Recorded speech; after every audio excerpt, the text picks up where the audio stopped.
That's why you must be careful so you don't accidentally blow her away. Father, this child is... Hey, Fluffball, are you aware? Huh? Where am I? This is the White Tiger Clan, guardians of the West in the Taehwa Kingdom. She grips her clothes tightly, overwhelmed and completely lost in this unfamiliar room. Last night, I was kidnapped by this man.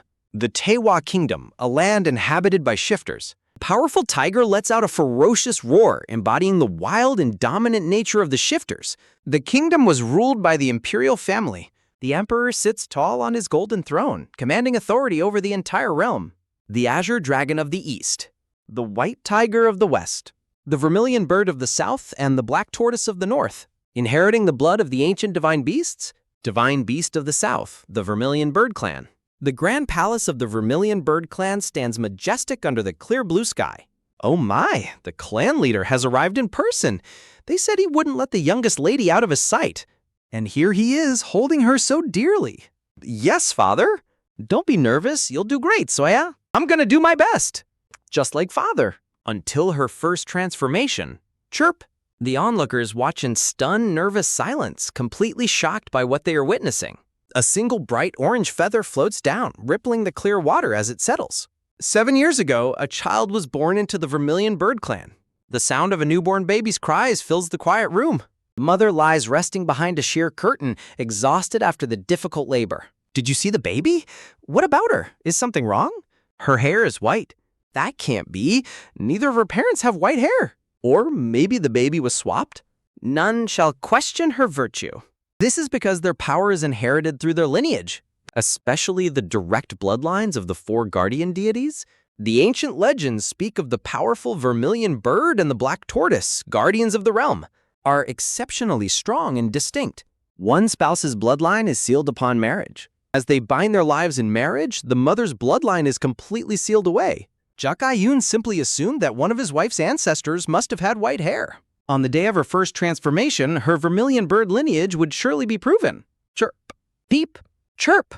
Jokayun stares down in utter disbelief, completely speechless at what he sees. A crowd of onlookers begins to whisper among themselves, filled with gossip and doubt. The little white bird tilts its head, completely confused by everyone's strange reaction. Jakayun's anger boils over as a dark, intense aura flares up around him, his expression turning menacing. Why is he looking at me like that? Looking down at the single white feather she left behind, the small bird wonders why her feathers aren't bright red like her father's or brother's. With a heavy heart, she droops her head, wondering if her pure white appearance is the reason for her father's deep disappointment.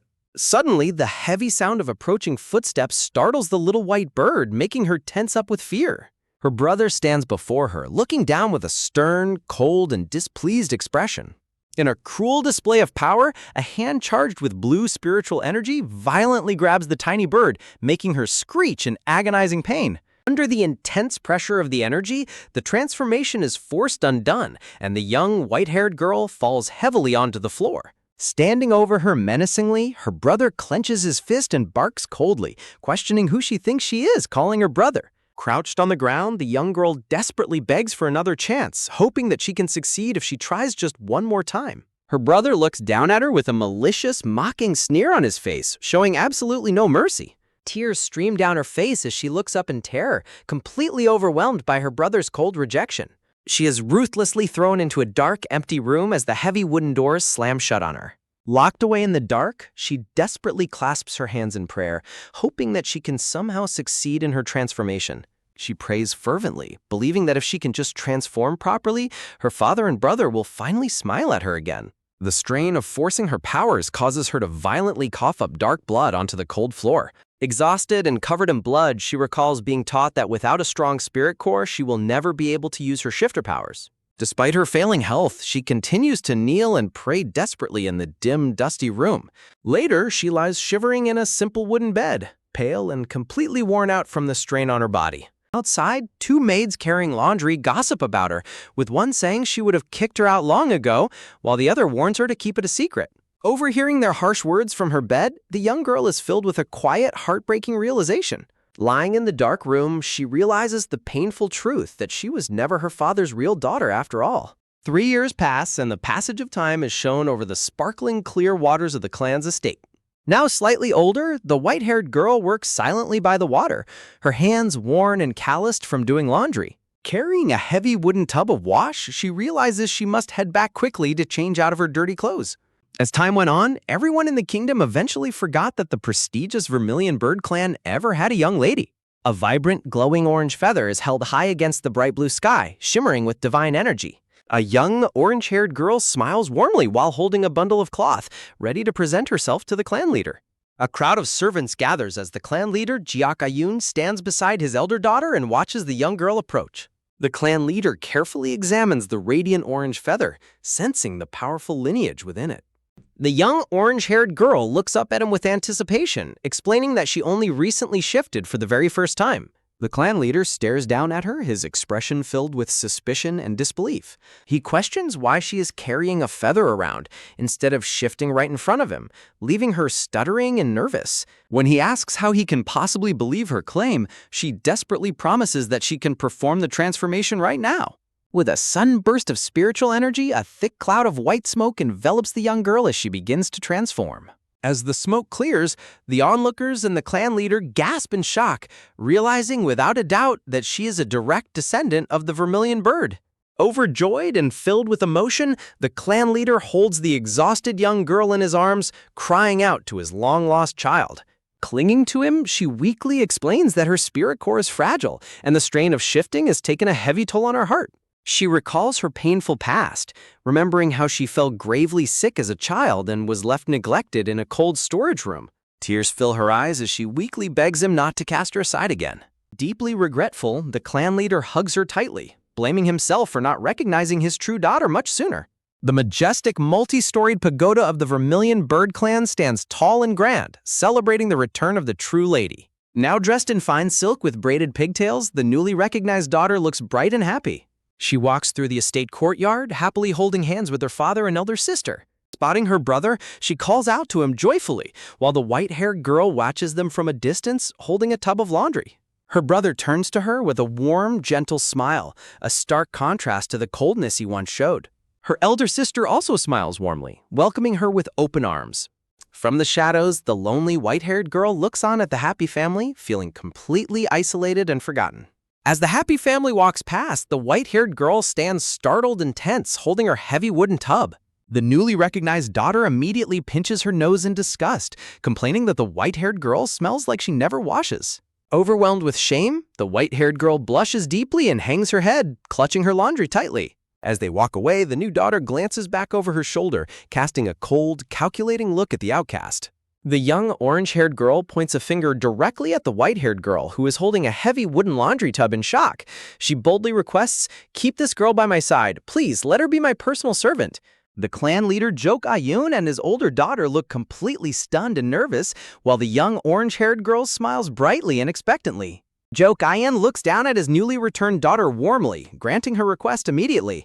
"You can have whatever you want," he tells her as she giggles with joy. The elder daughter of the Vermilion Bird clan stares in utter shock and disbelief, completely caught off guard by the unexpected request. Holding a finger to his chin, Jiak Ayun declares with a stern yet compliance-filled tone, "Since Lily requested it, so be it." An overjoyed Lily runs ahead happily, holding hands with Soya and dragging her along into the room, while her father and sister follow behind. Jiak Ayun looks off to the side, his expression laced with a hint of worry and deep contemplation. Lily beams with happiness, exclaiming how joyful she is, while Soya stands beside her looking incredibly nervous, downcast, and dirty in her simple clothes. Lily recalls her difficult childhood, remembering how she had to cry alone on the streets while other children pointed and whispered about her. "When I was living on the streets, I didn't have a single friend my age," she remembers. A dark, menacing aura flares up around Jiak Ayun as his face contorts in anger at the thought of his daughter's suffering. Jiak Ayun turns to his daughters, asking Lily, "Would you go outside with your brother for a moment?" Lily tilts her head in confusion, asking, "Just me and brother?" Left alone in the room, Soya stands quietly, her body tensing up as she nervously whispers, "It's been a while." Jiak Ayun stands tall and imposing, looking down at Soya coldly. He commands her sternly, "Do not waste words, as you should already know your place." He recalls the rumors surrounding Soya's birth, explaining that her mother, a lowly midwife, is rumored to have swapped her with Lily at birth. He angrily points out that Soya's mother is the sole reason Lily was forced to suffer on the streets from such a young age. Soya's eyes widen in absolute terror and heartbreak as Jukayun barks that everything Lily rightfully deserved was ruthlessly stolen from her by a servant's daughter. Jokayun's anger boils over as he vows that now that his real daughter is back, he will give her absolutely anything she desires and do whatever it takes, even if the whole world tries to stop him. The agonizing weight of his words causes Soya's chest to throb painfully, and she clutches her clothes tightly in distress. She holds on to a precious, warm memory of a kind woman holding her lovingly when she was a toddler under the beautiful blooming cherry blossoms. Jokayun walks past her coldly, leaving her with a chilling warning. So, do not let Lily find out who you are, if you ever cause her even the slightest pain. Left alone, Soya trembles with fear, tears streaming down her pale face as she holds her hands together in despair. The next day, beautifully wrapped gift boxes and silk-wrapped packages are stacked high in Lily's brightly lit room. As the maids carefully brush and style Lily's hair, one of them eagerly asks, "I heard he's coming today to discuss a marriage proposal with our young lady. Is it true?" Looking at her reflection in the mirror, Lily smiles gently and elegantly, pleased with her appearance. The maid proudly holds up Lily's long, braided orange hair, praising her. "Not at all, my lady. Just look at your beautiful hair. It's that golden red hue only a direct descendant of the Vermilion Bird clan can possess." In the reflection of the mirror, Lily's smile fades into a blank look as she spots Soya struggling to carry a heavy stack of gift boxes in the background. Soya sweats and struggles under the immense weight of the stacked packages, her eyes wide with exhaustion. From a wide angle, Soya slowly carries the heavy load down the long, bright corridor outside Lily's room. With a heavy heart and trembling shoulders, Soya continues to carry the load, feeling completely worn out. A grand, heavily adorned golden palanquin arrives at the clan estate, signaling the arrival of an important royal guest. A handsome, blonde-haired young man steps out, accompanied by his personal guard who greets the host, saying, "It's been a while, Lord Geok." The blonde-haired youth, revealed to be the 5th prince of the Taehwa Empire, smiles warmly and asks, "Have you been well?" Lily bows politely and introduces herself with a bright, charming smile. "Greetings, Your Imperial Highness. I am Lily." Behind her, Geok Ayun and his family welcome the esteemed guest. Standing among the other servants in the courtyard, Soya gazes at the noble guest in quiet wonder, thinking to herself, "The prince." The 5th prince stands amidst beautiful blooming morning glories, looking exceptionally handsome and gentle with his bright green eyes. Soya's eyes widen in surprise as she finds herself locking eyes with the prince, who seems to notice her from a distance. Overwhelmed by his gaze, Soya stands frozen as the prince continues to look in her direction.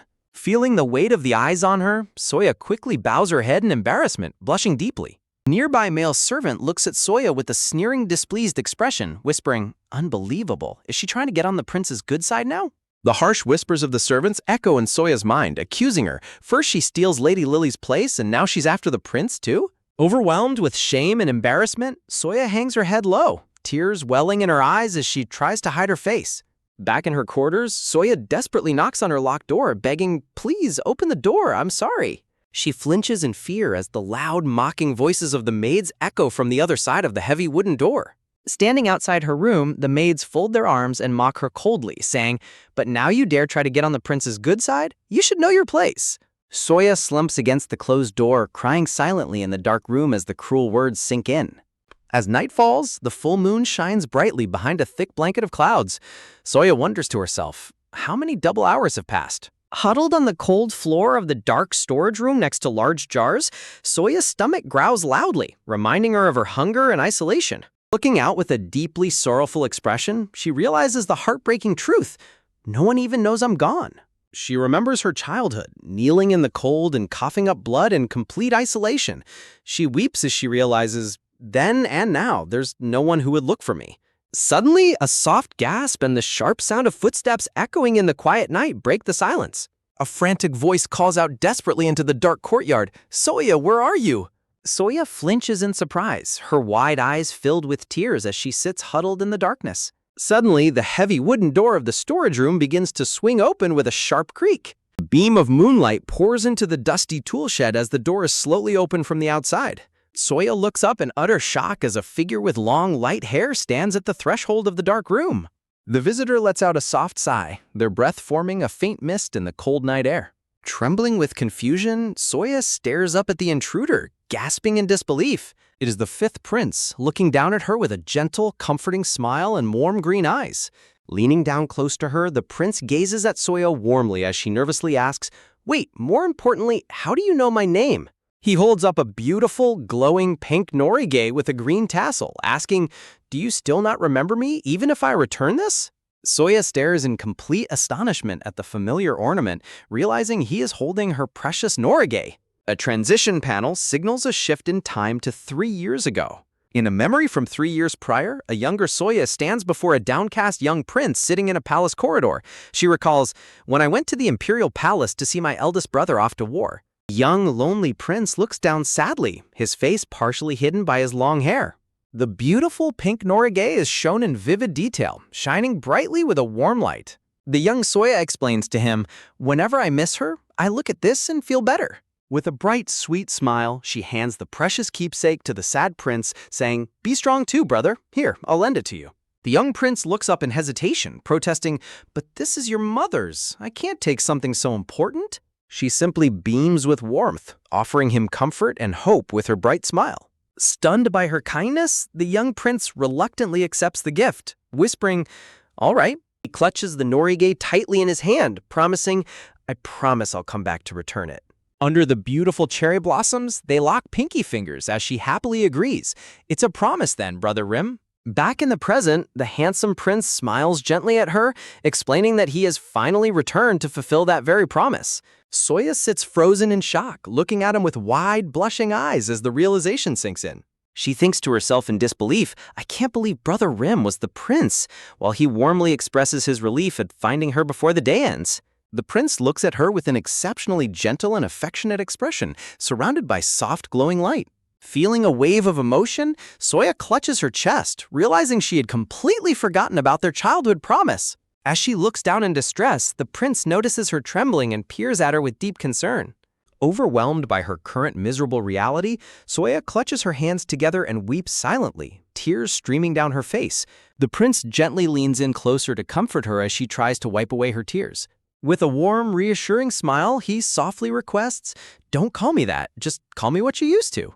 His expression softens with deep worry as he looks directly into her eyes and asks, more importantly, what happened to you? He thinks to himself in shock, you look so different from how I remember. A stark contrast is shown between the neat, bright young girl from his memories and the dirty, exhausted servant girl sitting before him now. The prince gently asks her, could you tell me what's happened since then? He places a comforting hand on her shoulder in the dark storage room, waiting patiently for her to speak. As he listens to her story, the prince holds a finger to his chin, lost in deep, troubled thoughts. Suddenly, his eyes widen in absolute shock as a piece of information catches him completely off guard. The prince stands up abruptly, demanding in surprise, wait, Brother Rim? As Soya looks up at him in confusion. He stares down at her in disbelief, trying to process the shocking truth about her identity. Soya looks down sadly, her heart aching as she quietly tells him not to be sad. Kneeling beside her once more, the prince gently holds her hand and locks pinky fingers with her, declaring, I want to take you to the imperial palace with me. That is, if you'll let me.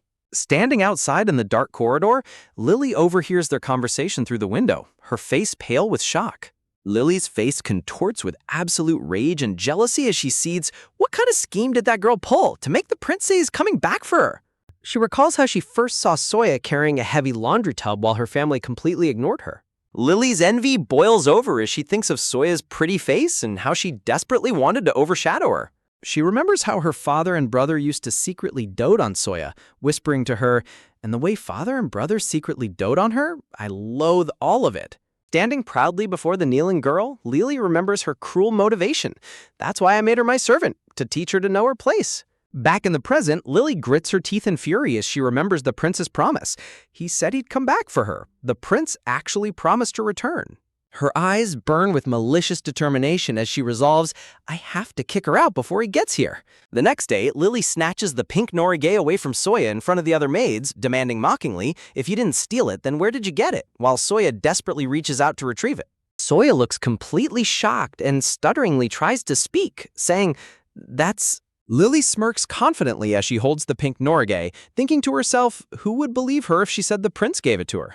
A nearby maid gasps in surprise as Lily turns around with a startled look, questioning, the late madam? Lily demands angrily, why? Why do you have my mother's keepsake? Answer me right now! While Soya stammers in panic, thinking she must beg for forgiveness. Overwhelmed with despair, Soya stands frozen as the cold accusations of the servants ring in her ears. Did you think you could hide it forever? You stole the young lady's place and had the nerve to walk around like you belonged here. Poor Lady Riri. Lily points accusingly at Soya, exposing her in front of the other servants. Feeling faint, Lily's eyes slide shut as she dramatically cries out, "You're the thief who stole my life!" After learning that Soya was a fake daughter who had stolen her place, Lady Riri fell ill and took to her bed. Determined to make things right, Soya walks down the corridor thinking to herself, "I have to apologize to the lady." Peering through the sliding door, Soya overhears a weak voice pleading, "Please get rid of her," and gasps in sorrow. Soya stands completely frozen in the quiet corridor, her eyes wide with shock and grief. Tears fill Soya's eyes as she stands in silence, her heart breaking from the painful words. Standing by the bedside, a woman calmly responds, "All right, I understand." A single, sorrowful tear escapes Soya's eye as the heavy reality of her banishment sets in. The narrator gently pleads, "So please stop crying, Riri." Standing in an elegant pavilion above a lotus pond, the young master calls out, "I heard you were looking for me, young master." The handsome young master looks at Soya with a gentle, warm smile. Looking down sadly, Soya thinks, he's probably going to tell me to leave the Vermilion Bird clan immediately, because Lady Riri asked him to get rid of me. The young master looks at her warmly and says, "I'm sorry for treating you so coldly all this time." Soya looks up in utter shock, her red eyes wide with surprise. Seeing her look so down, the young master reassures her with a gentle smile as she bows slightly. Soya stares at him in disbelief, deeply moved by his unexpected kindness. She fondly recalls a precious memory from their childhood when they played happily together and made a promise. The young master holds out his hand, conjuring a glowing blue sphere of magic. Soya looks at the magical blue light in quiet wonder as he reaches out to her. The magical bead sinks into her shoulder as the narration notes, he doesn't mind it anymore. The story transitions to a bustling, brightly lit marketplace filled with traditional buildings and hanging lanterns. Laughter echoes through the streets as families and children play happily in the lively festival crowd. Soya stares blankly at a skewer of sliced peaches her brother bought for her. Turning back to her, her brother gently says, "If you don't want to eat it." Soya hesitates, looking down at the peach skewer as her brother walks ahead. In an adorable chibi panel, Soya happily munches on the peach skewer, finding the taste sweet and delicious. Her brother smiles warmly as he browses the items at a marketplace vendor stall. Standing beside her brother at the accessory stall, Soya looks up in surprise as he points to something. He speaks gently to her. "Here, Soya, this is yours." Her brother holds out a beautiful red beaded bracelet, causing Soya's eyes to widen in complete shock. He gazes down at her with a serious and deeply caring expression. Tears well in Soya's eyes as she happily realizes, "You remembered your promise to me." Clutching her hands to her chest, she smiles brightly, feeling deeply cherished. A scenic view of the grand city walls decorated with red lanterns at sunset is shown as her brother calls out, "Soya."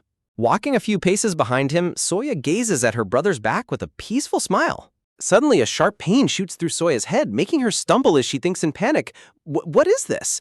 A dark, terrifying vision flashes before her eyes, showing her brother talking to a masked figure who shockingly declares she is dead. Deeply disturbed by the illusion, Soya thinks in absolute horror, "I am dead? What does that mean?" Back in the bright marketplace, her brother looks back at her with a smile, but the ominous realization strikes, it's a lie. Soya's smile fades into deep concern as her brother suddenly turns his head away and coughs. Soya looks down with a sad, knowing smile, hiding her pain. Night falls over the river, with the warm glow of festival lanterns reflecting on the shimmering water. Looking down at the red bracelet on her wrist, Soya thinks sadly, Brother Huayu doesn't seem to know it all. Huddled on the cold floor in the dark, Soya weeps as she remembers the cruel truth. Peaches are actually Lady Riri's favorite fruit. I get a fever and a swollen throat whenever I eat peaches. A voice echoes urgently in her mind, commanding her to run away as she stares in absolute terror. Soya freezes in shock as a sharp blade suddenly plunges into the floor right in front of her. Heavy, menacing footsteps echo through the corridor as someone slowly approaches her. Soya's eyes widen with sheer horror as she realizes the deadly danger she is in. In her panic, she thinks to herself in disbelief, "This man?" A masked assassin clad in dark clothing slowly draws his sword with a chilling metallic ring. The assassin's cold, merciless eyes lock onto her from beneath his headband. The terrifying memory of the assassin declaring she is dead flashes vividly in her mind.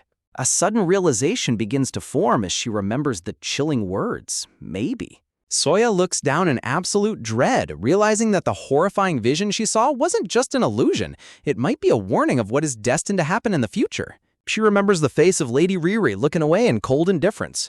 Soya recalls Hua Yu's voice promising, "If she is upsetting you, I will remove her from your sight," and she realizes with horror that removing her meant he was going to kill her. Trembling with fear, Soya clutches her chest, her heart racing as the grim reality sinks in. Suddenly, she hears an eerie voice echoing in her head, making her gasp in shock as she wonders, what on earth is this voice? Knowing her life is in grave danger, she urgently resolves, I need to run away first. Soya bolts down the dark corridor, her footsteps pattering rapidly as she runs for her life. Gasping for breath, Soya casts a terrified glance over her shoulder, desperate to see if she is being followed. She dashes through the narrow, dark alleys of the estate, her desperate breaths echoing in the quiet night. Suddenly, her foot catches on a loose stone, tripping her up in her frantic escape. With a loud crash, Soya loses her footing and tumbles hard onto the stone floor. Soya looks up in absolute terror to find the masked assassin standing right over her, his sword drawn. The cold assassin ruthlessly raises his blade high above his head, preparing to strike a lethal blow. Soya squeezes her eyes shut, weeping in despair as she thinks, "No, I'm gonna die," just as a sudden metallic clash rings through the air. Opening her eyes in surprise, she realizes that the person who blocked the strike is not her father. A mysterious, tall warrior with long white hair stands before her, summoning the powerful, glowing spirit of a white tiger. Soya stares in utter disbelief as the majestic form of a giant tiger appears before her eyes. The handsome, blue-eyed warrior gazes down with a fierce and commanding expression as he holds his sword. The majestic white tiger stands tall behind its master, who is revealed to be Baek-sa-eon, the powerful head of the White Tiger clan. Back in his clan's estate, voices express deep concern for Seon's health, urging him, "You don't look well. Shouldn't you rest a bit more? Everyone will worry if your fever returns." Kneeling respectfully before his master's bedchamber, Baek-seon calmly reassures them, "I'm fine." From behind the rising incense smoke, Seon speaks with deep reverence, saying, "There is something I must ask of you today, master." Sitting gracefully on the raised dais, the master commands him, "Go to the lands of the Vermilion Bird." The master continues with a solemn instruction, "And steal the most precious thing you find there." Baek-sa-eon looks up in utter surprise, asking, "Pardon? Steal something? What do you mean by—" The master, a beautiful youth with striking green eyes, looks down with a solemn and mysterious expression. The narration explains that the object in question was a legendary medicine, the only one capable of purifying a corrupted spirit core. Under the starry night sky, the elegant buildings of the White Tiger clan stand illuminated by glowing lanterns. Seon stands in deep thought, pondering his master's cryptic mission. He reasons to himself that the master must be referring to the Vermilion Bird's legendary treasure bow, passed down through the Jiak clan leaders, as nothing else would compare to its value. Suddenly, a swift and powerful sword slash cuts through the dark night with a sharp swoosh. With incredible speed, Baek-sa-eon strikes down the masked assassin, sending him crashing to the ground as Soya watches in shock. Having easily neutralized the threat, Baek-sa-eon looks down with a calm yet questioning expression. He notices a distinct tattoo on the unconscious attacker's cheek, identifying it as the mark of the Samjogo, the elite warriors of the Vermilion Bird clan. Turning his gaze, Sa-eon looks down at Soya, who is kneeling on the ground in tears, her red beaded bracelet shattered beside her. Soya looks up at her savior, tears welling in her large, blushing eyes as she trembles in fear. Baek-sa-eon stares back at the small, weeping girl, a look of surprise and concern softening his sharp features. Gazing at the delicate girl from behind, he is captivated by her vulnerable presence in the quiet night. Seon turns his head away slightly, a soft blush dusting his cheeks as he thinks to himself, "I'm being silly." Crouching down to her eye level, Seon asks her gently, "Hey, Cotton Fluff, are you okay?" While she looks up at him, stammering, "Ah." Looking up at him with a shy, blushing face, she quietly introduces herself. "My name is Soya." Baek-seon looks down at Soya with a warm, gentle smile as he thinks, "Even your name sounds like a cotton fluff." Looking at the unconscious assassin on the floor, Baek-seon asks, "That guy?" Soya, still wide-eyed with surprise, repeats in confusion, "Chicken? Heads?" Soya stares blankly, remembering her painful past, and thinks to herself with a sad expression, so it really wasn't. As she looks down in deep sorrow, the chilling memory of the masked assassin flashes in her mind, reminding her, just a simple illusion. Baek-seon looks at Soya with a sweat drop on his cheek, feeling slightly awkward and unsure of what to do next. Tears stream down Soya's blushing face as she weeps silently, completely overwhelmed by her fear and despair. Feeling utterly helpless in the face of her tears, Baek Sion panics inwardly, thinking, I've never been any good at comforting children. Crouching down to her level, Baek Sion gently pats her shoulder and reassures her, It's too late for a cotton fluff like you to be wandering around, so I'll take you back to your family. Soya, sniffling, raises her hand to wipe away her tears as she listens to his gentle words. Suddenly, Soya leans forward and buries her head against his chest, catching Baek Sion completely off guard as he looks down in surprise. Looking down sadly, Soya quietly murmurs, I don't have a family, leaving Baek Sion completely speechless. Soya's tragic words trigger a memory in Baek Sion's mind as he recalls his master's cryptic mission, the most precious thing in the southern lands. Soya continues to weep softly, rubbing her eyes as she sits on the cold stone floor.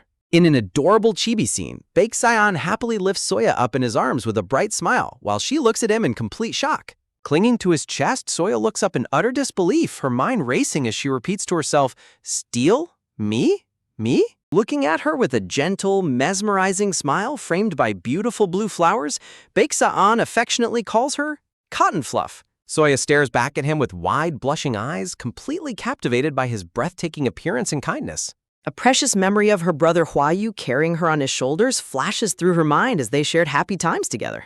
She recalls the warm, bright days when she, her brother, and their loved ones smiled happily, feeling safe and cherished. But the warm memory is quickly replaced by the painful vision of her brother weeping in deep sorrow. Clinging to her desperate hope for survival, a powerful resolve echoes in the darkness. I don't want to die. Baek Sion stands tall under the starry night sky, his sword in hand, looking down at Soya while the defeated assassin lies unconscious behind them. Squeezing her eyes shut, Soya gathers all her courage and pleads with him. Yes, please take me with you. Carrying her gently in his arms, Baek Sion introduces himself. My name is Baek Sion, Master of the West. Soya gasps in surprise and replies, I'm Soya, just Soya. As they walk away, Baek Sion pragmatically notes, this was a mutual agreement, so you can't report me later, causing Soya to stammer in confusion.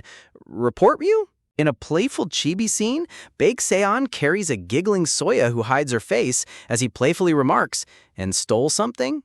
Clutching her chest as a sudden wave of illness hits her, Soya thinks sadly, in fact, they'll probably be happy I'm gone, before letting out a painful cough.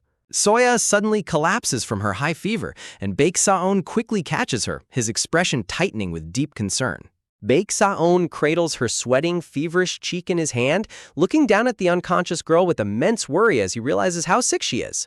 The scene transitions to a grand, majestic estate with beautiful blue-tiled roofs representing the home of the White Tiger clan. Soya lies quietly in a comfortable, warm bed, looking pale and sweating heavily as her fever continues to rage. Opening her eyes slightly, Soya looks up at the unfamiliar ceiling and thinks in confusion, where am I? As she sits up in bed, she is greeted by Baek Sion, who stands before her with a warm smile alongside his curious and welcoming family members. Soya looks around the unfamiliar room in quiet surprise, remembering, I'm sure I lost consciousness back then. Did he bring me here after that? Still feeling weak and fragile, Soya looks down at her hands, trying to process everything that has happened. In a funny, chibi-style panel, Baek Sion crosses his arms with an annoyed pout while his subordinate sweat drops and talks to him. Baek Sion looks away with a serious and slightly haughty expression, crossing his arms in deep thought. Soya panics and waves her hands frantically, sweating as she exclaims that there's no need for that, while Baek Sion and his family watch her reaction. A handsome silver-haired boy stands beside a subordinate, looking at Soya with a curious and slightly concerned expression. The silver-haired boy looks up at Baek Sion and asks bluntly, Father, did you decide to become a thief? While Sion covers his face in sheer embarrassment. Soya looks down shyly, blushing deeply as she clutches her hands together in front of her. Gesturing to Soya, Baek Sion speaks with a warm smile. Fluff, from now on, you'll be living here. As Soya repeats in her mind with disbelief, from now on? Soya's large ruby-red eyes widen in complete shock as the reality of his words begins to sink in. Two friendly servants, a woman with reddish-brown hair and a tall blue-haired man, smile warmly at Soya. Startled by their presence, Soya sits up in bed with a look of surprise and asks, Who are you? As the friendly woman welcomes her. The kind-faced maid clasps her hands together and smiles brightly, introducing herself in an incredibly warm and welcoming manner. Standing beside her, the handsome blue-haired servant places a hand over his chest and greets Soya with a friendly, cheerful smile. The two loyal servants stand side by side with polite, warm smiles, ready to serve their new guest. In an adorable chibi panel, Soya looks completely dizzy and confused with swirly eyes, while the two servants tilt their heads in curiosity. Soya looks up at the kind maid in surprise as she repeats in confusion, "A guest?" Feeling a sudden wave of hesitation, a hand clenches tightly onto the fabric in quiet distress. Soya fondly recalls the moment Baek-san held her gently in his arms, warning her it would cause trouble if word got out that I stole something from the Vermilion Bird clan, while she eagerly promised, I promise I won't tell anyone. Back in her room, the kind reddish-brown-haired maid and the tall blue-haired servant clasp their hands together, pleading with Soya as she sweat drops and reluctantly mutters, "Okay." Having successfully convinced Soya, the two friendly servants exchange a happy and highly satisfied smile. Soya looks up with wide, ruby-red eyes in complete shock, stammering, "Pardon?" Soya is shown looking incredibly fresh and clean after being bathed, a soft blush on her cheeks as she wears her new dress. Standing behind her, the kind maid begins to gently comb through Soya's long, silky silver hair with a wooden brush. The narrative introduces the legendary palaces of the land, the underwater palace of the east, known as the Changhai Dragon Palace, and the mountain fortress of the west, known as the Baiko Mountain Palace. It continues to detail the celestial residence of the south, the Jujak Jeonggong Palace, and the place of the dead in the north, the Hyunto Underground Palace. Looking down at the beautiful blue flowers in the quiet hallway, Soya repeats the name of her home in her thoughts, Jujak Jeonggong Palace. She recalls her father's past words about her clan. Father mentioned that before, that Vermilion Bird family has the largest palace in the south. Soya looks down with a sad and wistful expression, her mind filled with distant memories as the maid continues to brush her hair. Soya looks up in surprise as the maid nods understandingly and says, "I see." In her thoughts, the realization dawns on Soya. That tiger was a white tiger after all. A close-up of a luxurious black silk robe reveals a beautifully detailed embroidery of a white tiger surrounded by delicate white blossoms. Soya's ears twitch at a slight creaking sound, and she turns her head in surprise, thinking, Peeking through the slightly open sliding door, Soya spots a familiar silver-haired boy and thinks to herself, that's the person who was with Lord Seon yesterday. She vividly remembers the silver-haired boy standing beside Lord Seon the day before, looking at her with a mixture of curiosity and deep concern. Seeing the boy peeking in, the kind maid smiles warmly and calls out, "Young master." An elegant decorative circular emblem appears as the maid explains to Soya, "We have 3 young masters living here." A long, beautifully decorated scroll details the sons of the White Tiger clan, the eldest son, Baek-gaya, who is currently serving on the battlefield, and the brilliant second son, Baek-gayan. The sliding door opens just a crack wider, revealing the third young master peeking inside with a nervous and sweat-dropped expression. Soya and the little third young master suddenly lock eyes, both freezing in utter shock as a dramatic spark of surprise flashes between them. Startled by the sudden eye contact, the little young master quickly slides the door shut with a swift click, hiding away. Soya looks up in complete surprise, asking, "What, with me?" while the maid smiles brightly at her reaction. Feeling a bit self-conscious under the maid's gentle styling, Soya bows her head with a shy blush.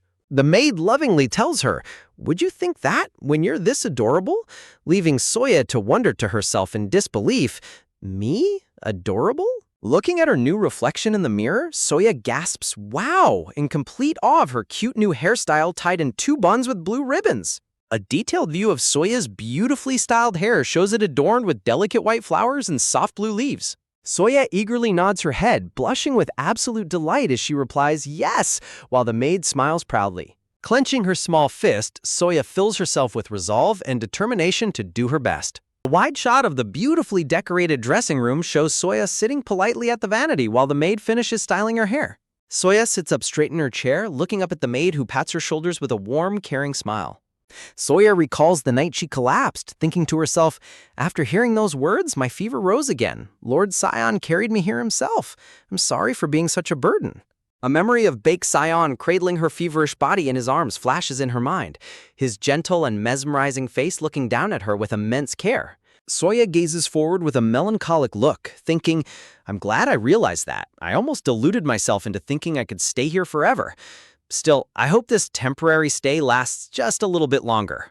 She recalls leaning her face against Seon's chest, finding peaceful comfort in his warm and reassuring embrace.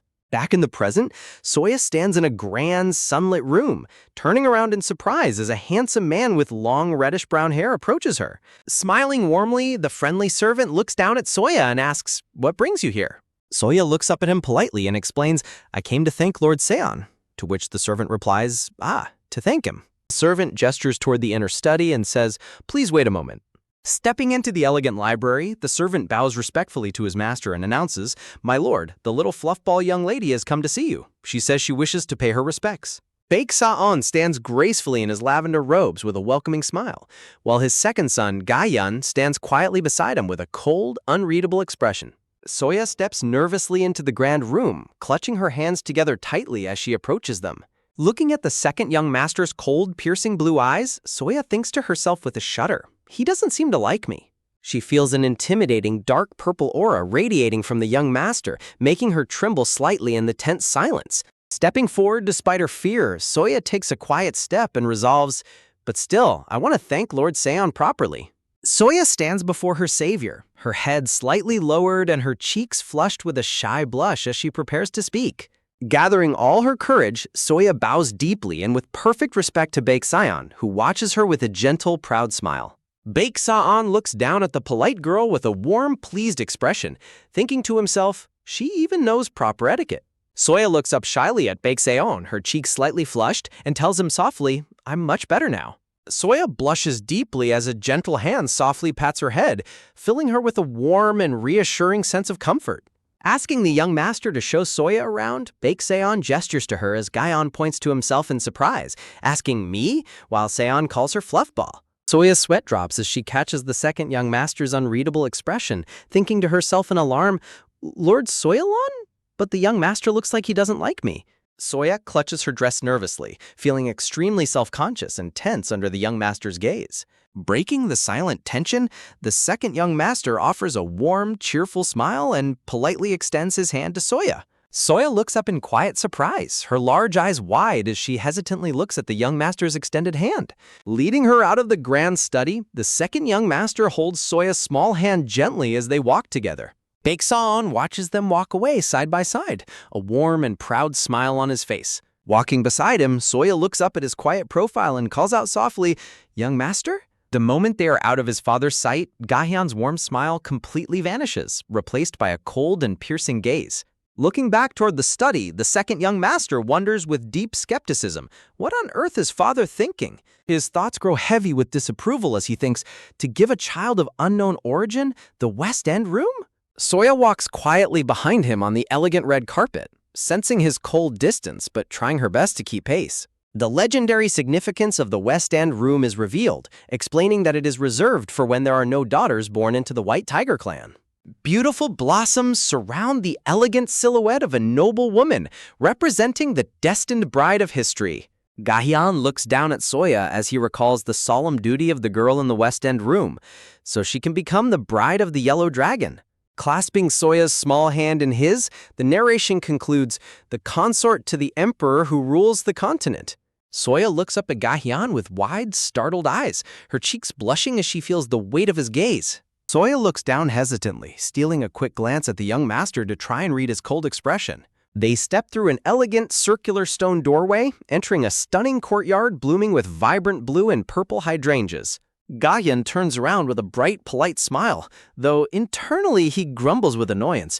This is a pain. Why on earth do I have to be the one showing this kid around? Sensing his subtle reluctance, Soya hesitates and clutches her hands together in quiet worry. Gathering her courage, Soya looks up at the leafy branches above and calls out softly, young master. Soya politely asks, you're very busy, aren't you? Causing the young master to sweat drop and stammer, no, I am busy, I suppose, even though he is actually not busy at all. Soya beams at him with a sweet, adorable smile and says, please don't mind me and go do whatever work you have to do. A peaceful, traditional pavilion stands elegantly among lush greenery and beautiful hydrangea flowers. Feeling a wave of dejection, Soya looks down and sighs, he doesn't seem to like me very much. I almost bothered him for no reason, as she imagines the palace servants viewing her as a troublesome child. Suddenly, a cute little boy with short white hair and bright blue eyes peeks out from a wooden door with a blush of surprise on his cheeks. Spotting Soya standing in the courtyard, the little boy gasps in utter shock as their eyes meet. Flustered and blushing furiously, the boy panics and turns to run back inside, crying out in his thoughts, oh no, what should I do? A loud crash echoes from inside, prompting a startled Soya to gasp and ask in deep concern, are you okay? Soya runs to the doorway and peers inside, finding the little young master sitting on the floor after his clumsy fall as she says, "But you were just injured." Soya looks down at the boy with immense worry, her large pink eyes filled with deep concern. The little boy looks down in shock at his torn trousers and the fresh scrape on his knee, his cheeks burning red. Tears well up in the young master's bright blue eyes as he sniffles, desperately trying to hold back his tears in front of Soya. Pouting bravely to hide his embarrassment, the boy points a finger at Soya and shouts, "I am Bai Gayul, the third son of the great white tiger family.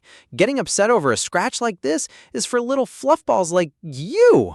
Gayul quickly runs away with a stomp, leaving a surprised Soya standing alone by the open doorway. Soya gazes after the fleeing boy with a bewildered and concerned expression, her hands clasped tightly together. Soya calls out into the courtyard, realizing Gayul was indeed hurt as his retreating voice echoes, "You were." The two friendly servants arrive, with the blue-haired man explaining, "I came after receiving a message from the second young master." While the maid fumes, "The second young master is really too much, leaving a young lady all alone no matter how busy he is." Offering a warm hand, the maid smiles gently and asks, "Shall we return to your room now?" Soya takes the maid's hand and begins to walk away, but she keeps looking back toward the young master's room in quiet concern. Startled by something the servants say, Soya looks up with wide, surprised eyes and gasps, "What?" The majestic tiled roof of a tall palace pavilion rises beautifully against the clear blue sky. The servants laugh off her worries, with the maid assuring her, "Why worry about something like that? The youngest young master trips and gets hurt all the time, so don't you worry," while Soya hesitantly murmurs, "But..." The youngest young master is a sturdy tiger, alongside a cute chibi illustration of a white tiger peeking in.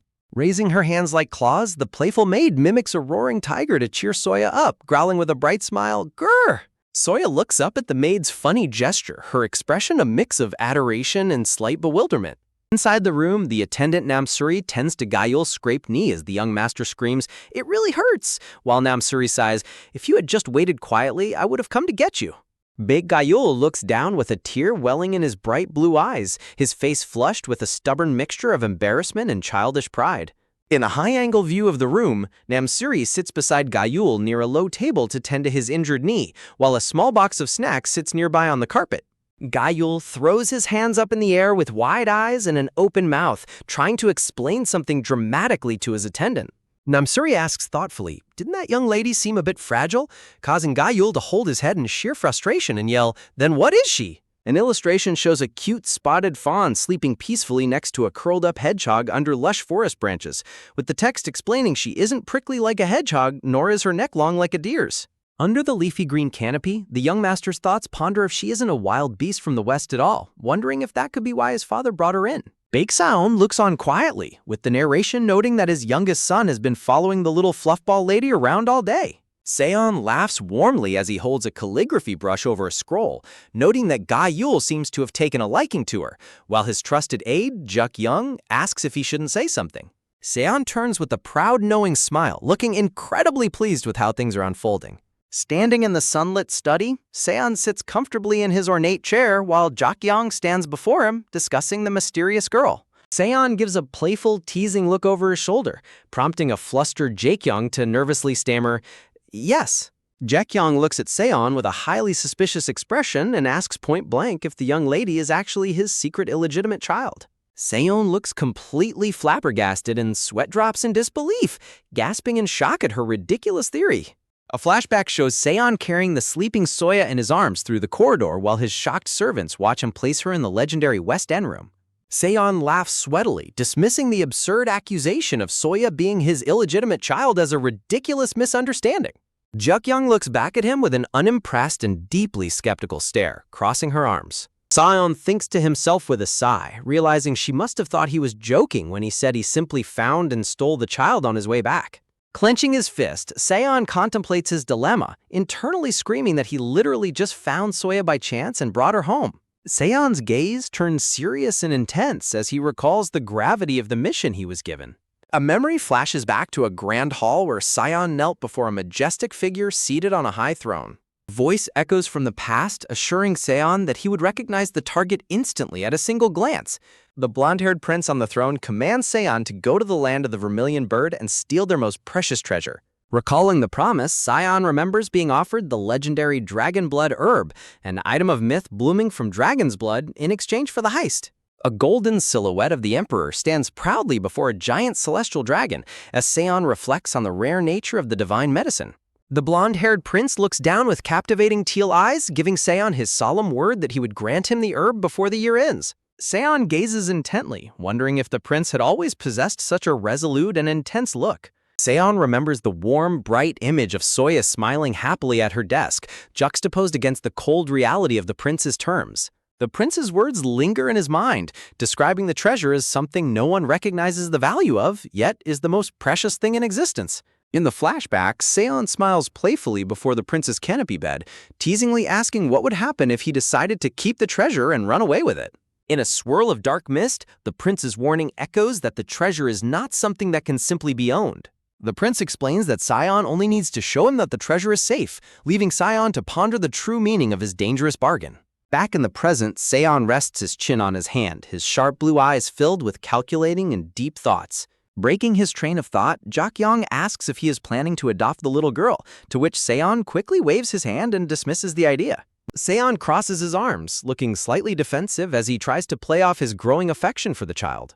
A beautiful vision of Soya smiling angelically in a lavender dress surrounded by pastel blossoms flashes in his mind. When Scion smirks at the thought of adopting her, Jakyong points an accusing finger and calls him out for secretly liking the idea. Jakyong stares at him with an exasperated and disbelieving expression. Scion playfully covers his ears to block out her lecturing, whiningly asking if the clan really must have only one young lady.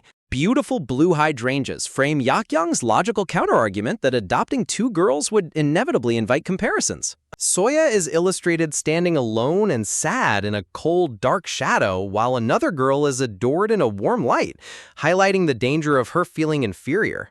Jakyong closes her eyes with a heavy sigh, trying to make her stubborn master understand the harsh social reality.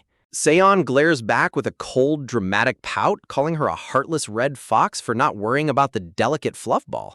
Their bickering is interrupted as another maid steps into the grand study, catching her master acting childishly. The brown-haired maid looks at them in quiet surprise and slight confusion. Outside in the sunlit garden, Soya sits on a large stone under a leafy tree, nodding sleepily as she dozes off in the warm afternoon. Gayul peeks through a brass telescope from behind a bush, blushing as he worries that Soya is too weak and fragile to survive on her own. Namsuri crouches beside him with a teasing smile, warning the young master that he will be in big trouble if the clan leader catches him slacking on his training. Namsuri grins knowingly at the young master's obvious concern for the new guest. Looking through the telescope lens at Soya, Gayul's heart races as he frets over how tiny she is, worrying she might faint if he even approaches her. Namsuri bursts out laughing, teasing Gayul for being the one who panicked and fell over earlier, while Gayul continues to blush furiously in the bushes. Soya dozes off on top of the large stone, losing her balance as she begins to fall off. Gayul looks through his brass telescope and screams in absolute shock. She really fell off. Panicking, Gayul calls out, Cotton Fluff, are you okay? Before looking around in confusion, wondering, wait, where is she? Gayul and Namsuri rush to the scene below the rock, looking around in bewilderment for any sign of Soya. Gayul stares down in disbelief, uttering, huh? No way. On the soft green grass lies a tiny, fluffy white bird, completely motionless and unconscious. Gayul gently scoops up the fragile white bird in his cupped hands, gazing down at it with worry. A sudden wave of dread washes over Gayul as he stares at the tiny creature in his palms. Namsuri stands close by, looking deeply concerned as Gayul continues to cradle the motionless bird. The tiny white bird lies silently in his hand as a faint, glowing blue orb of spiritual energy hovers gently over its body. Inside a grand, candlelit temple, a voice frantically echoes, Aunt Sarah! Aunt Sarah! Bakesara, priestess of the white tiger, holds her hand to her head in annoyance, sighing, I was wondering what rude beast dared to barge into my shrine. It's just Bakesan's youngest brat. Leaning down to inspect the bird, Sarah asks, is this the child Scion brought in? As Gayul tearfully explains, she just suddenly collapsed. With a concerned expression, Sarah tells them, let me see. Sarah holds her hand over the tiny bird in Gayul's palms, channeling her divine power to envelop them in a warm, glowing golden light. Suddenly, a shocking realization strikes her as a dark energy flares. This is Terrified by what she has discovered, Sarah quickly commands, "Hey, you, go get Seon, now," causing Namsuri to panic and stammer, "Yes, Lady Sarah." Night falls over the grand estate, casting a quiet and serene light over the pavilions and the tranquil lotus pond. Inside, a masked informant kneels before Jeokyeong, delivering the grave news that the target is dead. The informant reaches into his tunic, adding, "and."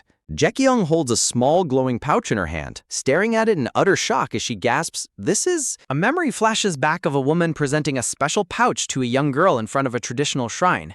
Jeokyeong quietly reflects to herself, "Right, so the child is dead. We haven't found the body yet, but it's certain."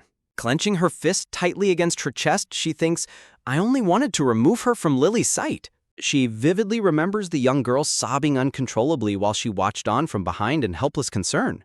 Staring off into space, Jeokyeong wonders, but since they haven't found the body, perhaps. She closes her eyes, trying to steel herself as she thinks, "No, even if she's alive, she'll surely die soon." Soya lies tucked in comfortably on a soft bed, sleeping peacefully under the warm glow of the room. Seon, Sara, and Gale stand around the bedside, keeping a close and solemn vigil over the sleeping child. Looking incredibly serious, Seon observes Soya's condition, noting, "This child's core, it looks like someone damaged it on purpose." A heavy, tense silence fills the room as the three white-haired tigers look over the defenseless little girl. The narrative somberly explains, stripping a beast man of their spiritual core is a punishment reserved only for the worst criminals. Seon considers the possibilities, wondering which means the head of the Jujok family, Jek-ayun. Was he the one who took this child's core? Gazing down at Soya, Seon asks in deep contemplation, why would a man renowned for his righteousness do such a thing? Sarah crosses her arms with a grim expression, replying, "It weren't just taken." Seon is horrified, shouting, "You're saying they deliberately broke the core of such a small child?" Gripped by rising anger, Seon clenches his fist as he recalls, "Now that I think about it, Ho Yeon-jong mentioned something earlier." In a flashback, the maid Ho Yeon-jong reports to Seon, explaining, "While helping her bathe, I discovered something. The young lady's body is covered in scars." The maid looks down with a hesitant and sorrowful expression, deeply saddened by what she witnessed. Seon's gaze turns ice cold as he resolves, "I'll have to send someone to the south to investigate." Turning to his sister, Seon says softly, "Thank you, sister." Sarah looks back at him seriously, warning him, "And as you know, the only way to fully heal a spiritual core?" An illustration of a brilliant, glowing red flower appears as she finishes, is with dragon blood grass. Gale watches intently beside the bed, his bright blue eyes widening in anticipation. Soya slowly opens her pink eyes, rubbing her face groggily as Gayul happily shouts, "Cotton Ball is awake!" Seon and Gayul quickly lean in, asking, "Cotton Ball, are you okay?" causing a startled Soya to blink and think, "Huh? Lord Seon and the young master? This is—" Soya suddenly recalls falling off the large stone earlier and gasps, "Ah!" Sweat dropping in sheer panic, Soya looks at Seon's serious face and frets, "What should I do? I've made them angry again." Soya hangs her head in deep shame and guilt, whispering, "A troublesome baby bird." To her utter surprise, Seon gently places his hand on her head and strokes her hair with a warm, comforting smile, instantly dispelling all of her worries. Soya looks up with tear-filled eyes, crying softly as Lord Seon gently places his large, warm hand on her head to comfort her. In a dramatic chibi outburst, Gayul angrily points and yells at his father, "Ah, father, you made Cotton Ball cry! You made her cry!" Still feeling a bit weak and tired, Soya lets out a big, sleepy yawn, rubbing her face groggily. Seon looks on with a soft, affectionate gaze, his cold facade melting into a warm and gentle smile as he watches the little girl. Priestess Sarah stands quietly in her elegant blue and white robes, staring down at Soya with a serious and unreadable expression. Sarah's sharp blue eyes narrow slightly as she continues to observe the child, her mind filled with deep and calculating thoughts. Breaking the silence, Sarah looks down at Soya and suggests, "Let's have a little chat." Seon turns back in surprise, sweating slightly as he wonders what his sister is planning to discuss with the young girl. Gayul looks panicked and yells in protest, highly reluctant to leave Soya alone with his notoriously strict aunt. With an incredibly menacing and scary smile, Sara looms forward as Sayan quickly warns, "He's right, sister. Cotton Ball is too small to handle your scary face." Before he can even finish his warning, Sarah ruthlessly sweeps Sayan and Gayul out of the room, leaving them kneeling and begging in absolute panic outside. Left in the hallway, Seon looks back over his shoulder with a sweat drop, deeply worried about how Soya will fare. Inside the quiet temple room, Sarah sits face to face with Soya, preparing to ask her about her past. Sarah gently coaxes the young girl to speak, prompting a painful and long-buried memory to surface in Soya's mind. In her flashback, young Soya stands alone in a cold, dark void, feeling completely helpless and isolated. A painful realization echoes in Soya's mind. It was Brother Hwayu. Soya vividly remembers the older youth standing over her with a cold, ruthless glare 3 years ago when he took her spiritual core. Staring at the fragile blue orb of her core, Soya sadly wonders, did he hate me that much? Enough to destroy my core? Tears stream down Soya's blushing face as she tightly clenches her hands, overwhelmed by the memory of that cruel betrayal. Feeling completely out of her depth, Sarah scratches her head with a sigh, muttering, "No good at comforting children." Sarah looks at the sobbing child with a softened, sympathetic gaze, wishing she knew how to ease her suffering. Looking up at the high wooden ceiling of the shrine, Sarah explains, "And this is the shrine I manage. This place is completely soundproof." Soya blinks up at her in utter bewilderment, her teary pink eyes widening as she tries to understand what Sarah means. Soya recalls the harsh words of the servants back at her old home who sneered, "What gives you the right to cry? Lady Riri is the one who should be sad right now. You're upsetting me, so get lost." Leaning down, Sarah asks bluntly, "Hug and comfort you?" Causing a startled Soya to stammer, "Oh, no, I—" Before Soya can finish, Sora gently pulls the tiny girl close, wrapping her in a warm, protective embrace that catches Soya completely off guard. Feeling the unexpected warmth of a genuine embrace, Soya's tears begin to flow freely as she leans into Sora's shoulder. Sarah holds the crying child tightly, silently offering her the comfort and safety she had been denied for so many years. A soft, motherly smile graces Sarah's face as she gently cradles Soya, her cold exterior completely melting away. In the safety of the soundproof shrine, Soya finally lets out a loud, heartbreaking sob, releasing all the pain she had held inside. Later, the blue-haired guard and brown-haired maid tearfully apologize to Soya, sobbing, "We should have stayed right by your side," while Soya panics and pleads, "Please don't apologize, you didn't do anything wrong." Soya waves her hands frantically in the air, desperately trying to comfort the weeping servants and ease their guilt. The guard reaches his hand out warmly, declaring, "From now on, we're going to hold hands everywhere we go. Do you understand, young lady?" As the maid joins in, "With me too, young lady." Soya smiles brightly with tears of joy, happily clasping their hands as they walk through the estate together. Now dressed in a beautiful new mint green outfit, Soya looks a bit shy and nervous as she self-consciously holds her collar. As they walk, the maid mentions, "Suri has been worried about you for a while now," prompting a heavily blushing Gayul to shout defensively, "I don't have a choice because you're so weak. I mean, who told you to be so fragile?" Gayul's face turns bright red as he dramatically huffs and scolds Soya, trying to cover up his intense worry. Clenching his fists, Gayul continues to ramble in embarrassment, his blue eyes wide as he tries to act tough.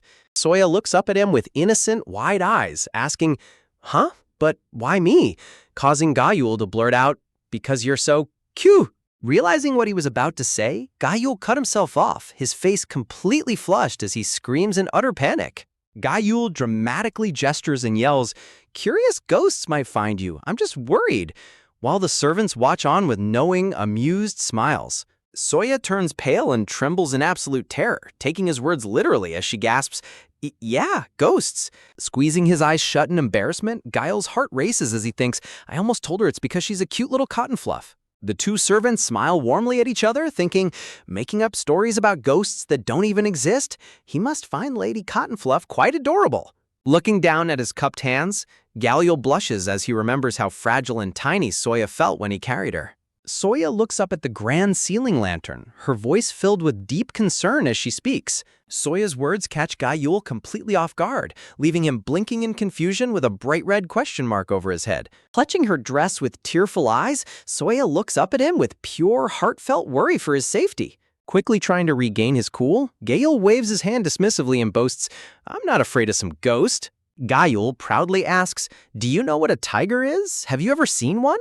To which Soya innocently replies, "I've seen them in picture books," prompting an exasperated Gayul to shout, "Not those, I mean a real tiger." Tigers are incredibly strong. We have sharp teeth and claws as hard as steel. Soya nervously looks down with a sweat drop as she thinks to herself, "I guess I have no choice." Soya stands beside the maid as a massive cloud of white smoke erupts in the middle of the temple courtyard. Soya watches in absolute awe as a cute, chubby little white tiger cub with bright blue eyes emerges from the smoke. The white tiger cub rolls onto his back and happily shows his pink, squishy paw pads to Soya, exclaiming, "Cool, right? You can touch me if you want." The maid and guard smile and swoon at the adorable scene, with the maid clapping her hands and saying how cute. Soya happily strokes the white tiger cub's head as the maid tells them, "I've prepared some drinks, so have fun playing." The tiger cub enthusiastically points at her and shouts, "Now it's your turn," leaving Soya completely startled as she squeaks, "Pardon?" The cub smiles eagerly, wanting to see her beast form as he says, "Your shifted form, Cotton Fluff." Soya freezes in sheer panic and sweat drops as she repeats, "Shifting?" Soya hesitates and looks down while the cub sits beside her, thinking to himself, "I've already seen her shifted form, so I know what it looks like. Does she not remember? What should I do?" Soya clenches her hands and tears up, looking incredibly sad and fragile. Soya closes her eyes as a dark flashback box reveals her deep-seated fear. "He'll definitely be disgusted if he sees my shifted form." A tiny, fluffy white bird stands completely isolated in a dark, starry void as several giant fingers point at her accusingly with the narration, "Everyone else was." Tears stream down Soya's wide pink eyes as she remembers the cruel rejection she faced in her past. To cheer her up, the white tiger cub playfully holds a wooden ball and asks, "Cotton Fluff, want to play ball?" The little white tiger cub grins widely with his bright, sparkling blue eyes. Soya holds the wooden ball close, looking down with a soft and quiet expression. Soya runs through the spacious courtyard, happily chasing and playing ball with the energetic white tiger cub. Watching from a high window, a silver-haired youth with sharp blue eyes looks down with a frown, wondering, what on earth is he doing? A brown-haired servant stands behind the silver-haired youth as the youth says, "I'm talking about Yule." The silver-haired youth, Baek Gayan, scowls and remarks, "He's pathetically playing ball when he should be training. He's still just a cub who hasn't even hit his second growth spurt yet. I wonder when he'll finally grow up." The servant's sweat drops, thinking he says such cold things with the most peaceful look on his face, while Gahan looks down at Soya, noting, "And that girl with Yule." Gayan observes the chubby white tiger cub chasing the ball, thinking, "That stupid cub." Gahan continues to analyze Soya's submissive personality, noting she's clearly playing along because she couldn't say no when Yule asked her. It's obvious, she's the type to eat a peach even when she can't, just because she can't speak up. The servant smiles and asks, "So you're worried about Lady Soya," which catches the silver-haired youth off guard as he sweat drops and quickly denies it. "Worried? It's not like that." Gahyun turns around with a bright, charming smile, saying, "Yes, young." An illustration of a majestic blue-roofed palace in the mountains is shown alongside a gleaming sword. The sword is shown closer up next to text that reads, "But this year is a little different." An illustration of the main family members of the White Tiger Clan with their faces shadowed out appears above the caption, "Every branch family of the White Tiger Clan is paying close attention." Gahyun looks thoughtful as he sweat drops and says, "This year? Oh, I was just looking at..." An illustration of a bright brown-haired girl in a yellow dress with a brown tiger cub is shown. A black-haired girl holds up a heart-shaped fan with Gayul's name on it, cheering enthusiastically while a black tiger cub stands beside her. Gayun comments, "We'll be lucky if she doesn't embarrass the whole clan. She's obsessed with my older brother." A cheerful, gray-haired girl in purple and white robes smiles warmly next to a gray-striped tiger cub. Gayan huffs and crosses his arms, saying, "I don't know why, but I just don't like her," prompting his smiling servant to sweat drop and ask, "You don't like any of them? Aren't you being a bit too picky? Then what kind of person would you actually like?" A close-up of Gahyun's sharp blue eye shows him deep in thought. Down in the courtyard, Soya sits on the grass, panting heavily and smiling politely despite being exhausted. Soya sits on the steps next to the maid, eagerly drinking water from a gourd container as a small chibi flashback shows a tiger cub being carried away by a servant. Soya gasps in surprise, her pink eyes widening as she holds the water gourd. Soya looks up at the maid and asks, But are there really ghosts in the White Tiger Palace?" As the maid smiles warmly and thinks, "Is this because of what the youngest master said earlier?" Soya blushes and sweat drops, waving her hands in embarrassment as she clarifies, "Oh no, it's not that I'm scared." Soya remembers Gayul boastfully protecting another child from a giant, terrifying dark ghost with glowing red eyes. Soya smiles brightly, holding the water gourd close to her chest. Clenching her hand around the gourd, Soya thinks, "Scary, but..." Soya recalls the dark, mocking faces of the servants from her past, sneering, "You're so shameless, even a ghost wouldn't take a girl like you." Soya clenches her fists determinedly, her eyes shining with resolve. A transition scene shows a beautiful, glowing full moon hanging high in the starry night sky over the temple roofs. Inside the palace, Lord Seon suddenly clutches his chest in pain, sweat dropping as a sharp physical reaction hits him. Seon coughs up dark blood, clutching his sword as the physical toll of his damaged condition worsens. A flashback reveals a burning, chaotic battlefield filled with scattered swords and tattered flags, with a glowing blue core shattering into pieces at the bottom. Seon clutches his chest in agonizing pain, blood trickling from his lips as he tightly grips his sword, his expression strained under a heavy, crimson-tinted darkness. Gritting his teeth, Seon struggles to contain the sharp, sudden pain racking his body, with blood dripping down his chin as he leans heavily on his blade. Meanwhile, a young Soya sleeps peacefully, unaware of the glowing blue spirit core resting gently on her chest. A narration box explains that unless her spirit core is fully healed, the root of the problem remains. The narration continues, stating that there is only one way to perfectly heal a spirit core, as a hand tightly squeezes a scroll in frustration. A symbolic memory shows a dark snake's scales being pierced by a sharp red spear, leaving splatters of black ink-like blood in its wake. Seon looks solemn and deeply concerned as he recalls a warning. He said he'd come to check on what was stolen once the palace was settled. Seon worries about a gentle prince holding a blood-stained sword, wondering, could it be? Is that gentle prince planning to stir up a bloodbath? Clutching his head in exhaustion, Seon sighs, looks like I won't be getting any peaceful sleep tonight either. Maybe I'll just close my eyes for a moment.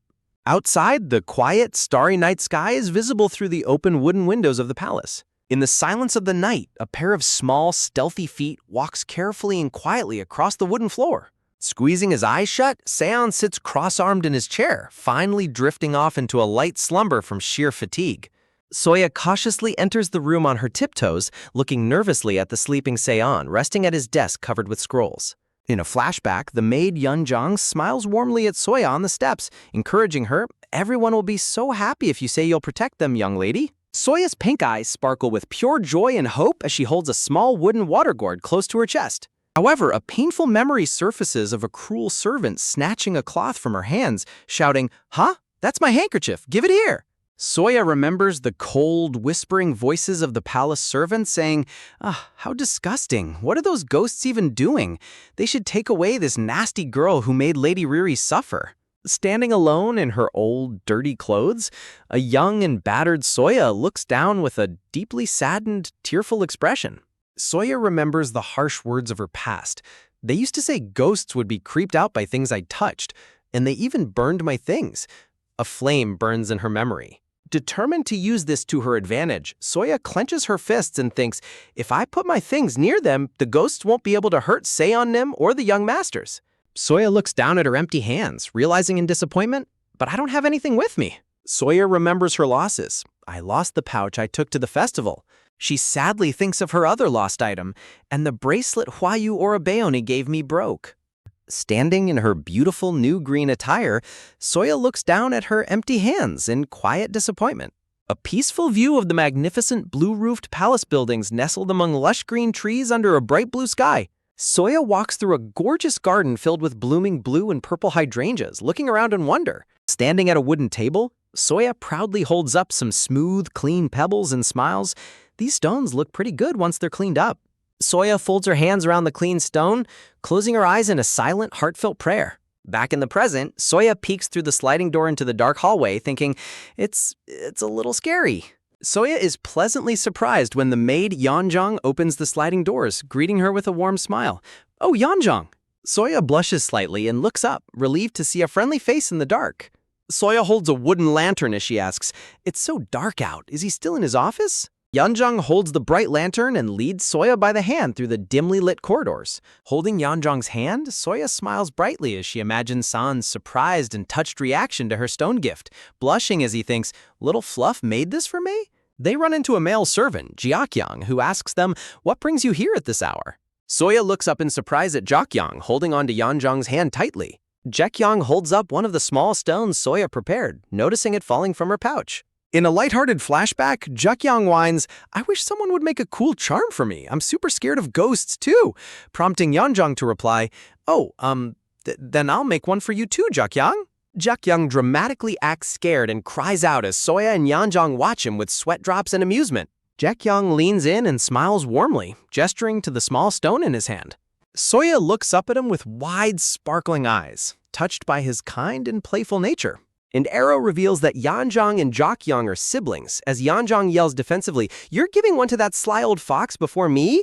While Jaekyong reacts, "A sly old fox?" Sibling rivalry continues with Yeonjong pleading, "Please make one for me too, make mine before his," as stylized black cats fight in the background, prompting Soya to sweat drop and promise, "Okay, Yeonjong." Handing Soya the small pouch and pointing her toward the door, Yeonjong encourages, "Try going in by yourself this time," as Soya eagerly nods, "Okay." A quiet, starry blue nightlight streams into the tranquil room through the open sliding wooden windows. Soya quietly steps into the room, her big pink eyes looking around the vast, dark space. Seeing Seon resting at his desk, Soya gasps, "Ah, he's sleeping. He must be very tired."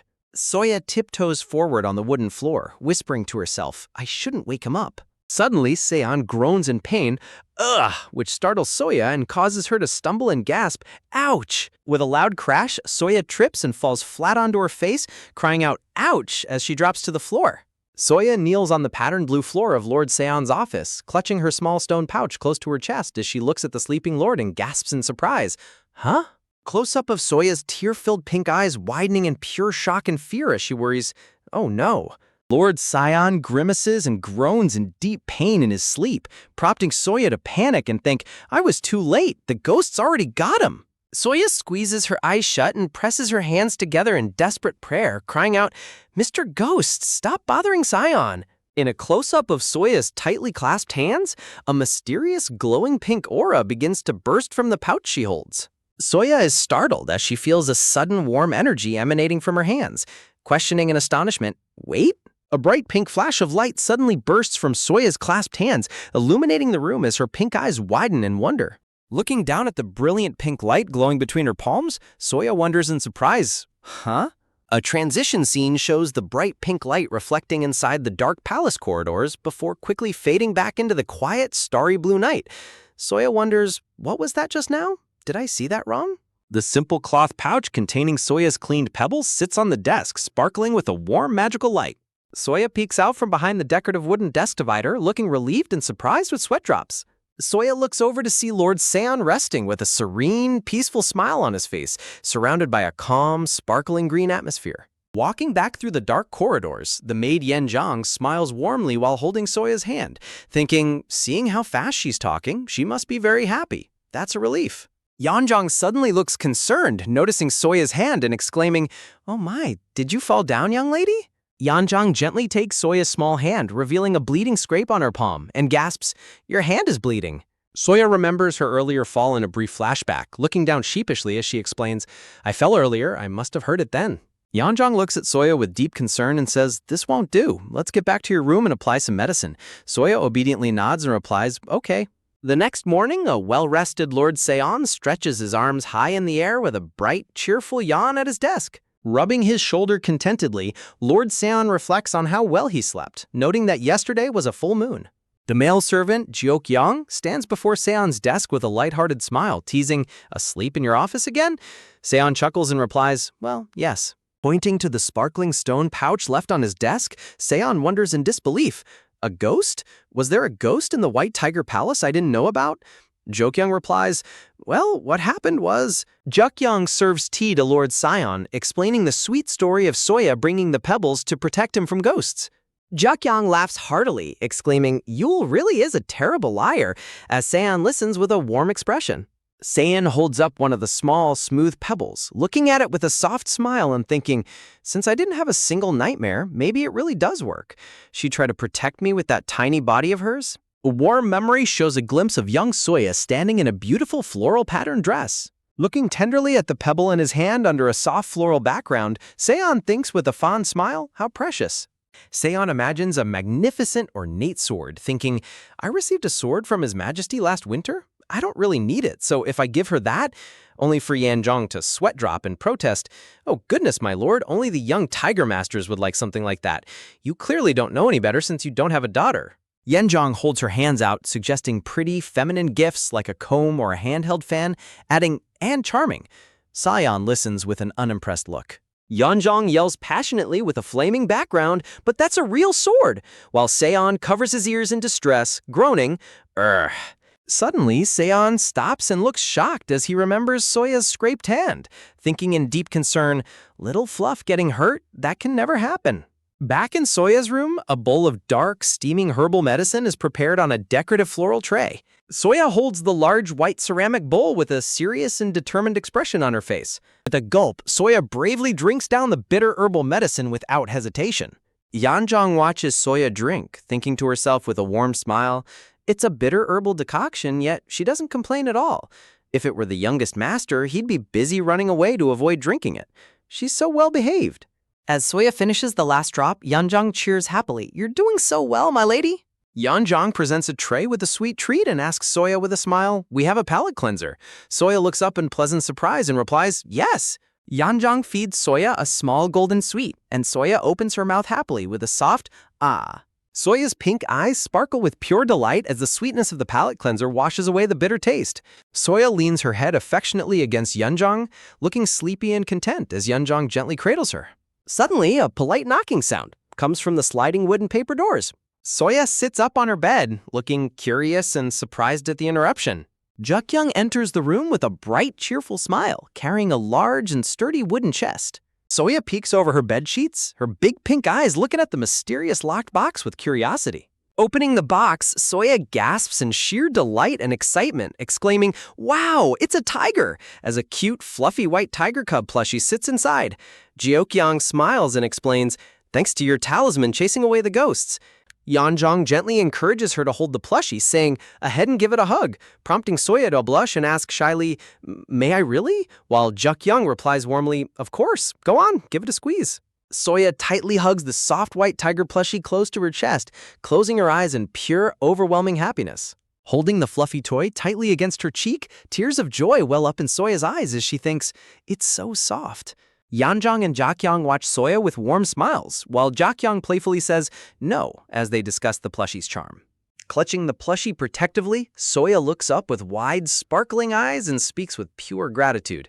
Yeonjong and Jukyoung look deeply touched and surprised by Soya's sweet and innocent response. Under a clear, bright sky, a magnificent, multi-tiered red pagoda-style palace building towers high with ornate roofs and balconies. A young girl with her brown hair tied in braided pigtails smiles brightly in her yellow hanbok. Standing in front of a garden of vibrant orange flowers, her father figures look on warmly as the man in the green robe says with a smile, haha, you're right, it looks just like you.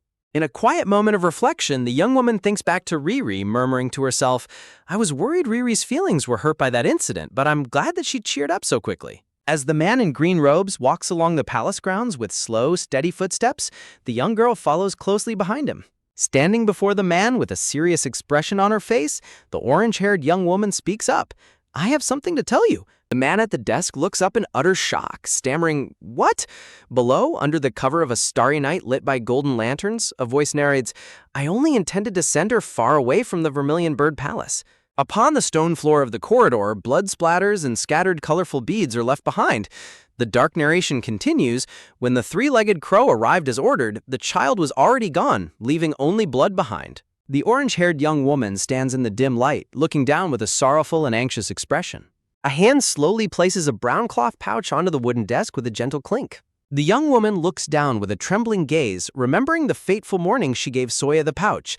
In a flashback, young Soya asks, Father, do you think I'll do well? What if I can't become a magnificent firebird like you and my brothers? And her father warmly replies, don't worry, Soya. The flashback continues as the father hands over the pouch, saying, I've put one of my feathers in that pouch. If you keep it with you like a charm, everything will be fine. Soya's father smiles with pure, gentle affection in his eyes, reassuring his young daughter. Over a beautiful, starry purple sky, the narration reads, despite my worries, she succeeded in shifting perfectly. Clutching his head in deep grief and despair in front of a painted portrait of himself and young Soya, the father laments, if only she had failed her transformation entirely. Would things have been different then? In a close-up, a hand gently holds a single bright orange feather up to the light. The man gazes at the feather in his hand with a look of quiet disbelief, wondering, she kept it all this time? The rest of the hand resting on the table as the daughter's voice pleads in desperation, but father! Looking at her father with a panicked and shouting expression, the daughter warns, even if she's alive, she won't last long because... A close-up of the father's face shows his eye widening in absolute horror as she delivers the devastating truth. Her spirit core was already heavily damaged. Turning to her with a cold, desperate intensity, the Lord orders, "Then bring me her body. Only then will I be able to believe it." Under the quiet, starry night sky, a final chilling thought echoes, that she is truly dead. In the present day, a hand holds up a smooth gray pebble against a pastel pink background decorated with stars, questioning, "That pebble is a talisman?" The young boy, Yul, happily holds up the pebble and beams, "Yeah, a talisman," while his older brother Gahyun looks on with a sweat drop of disbelief. Gahyun closes his eyes and sighs, thinking to himself in exasperation, "Ghosts? What kind of nonsense is that?" Suddenly, Gahyun's blue eyes widen in realization as a thought strikes him. Wait, then what she left in my room last night was... In a flashback to the night before, the wooden sliding door of Gahyun's dark room quietly creaks open and Soya's small figure peeks inside.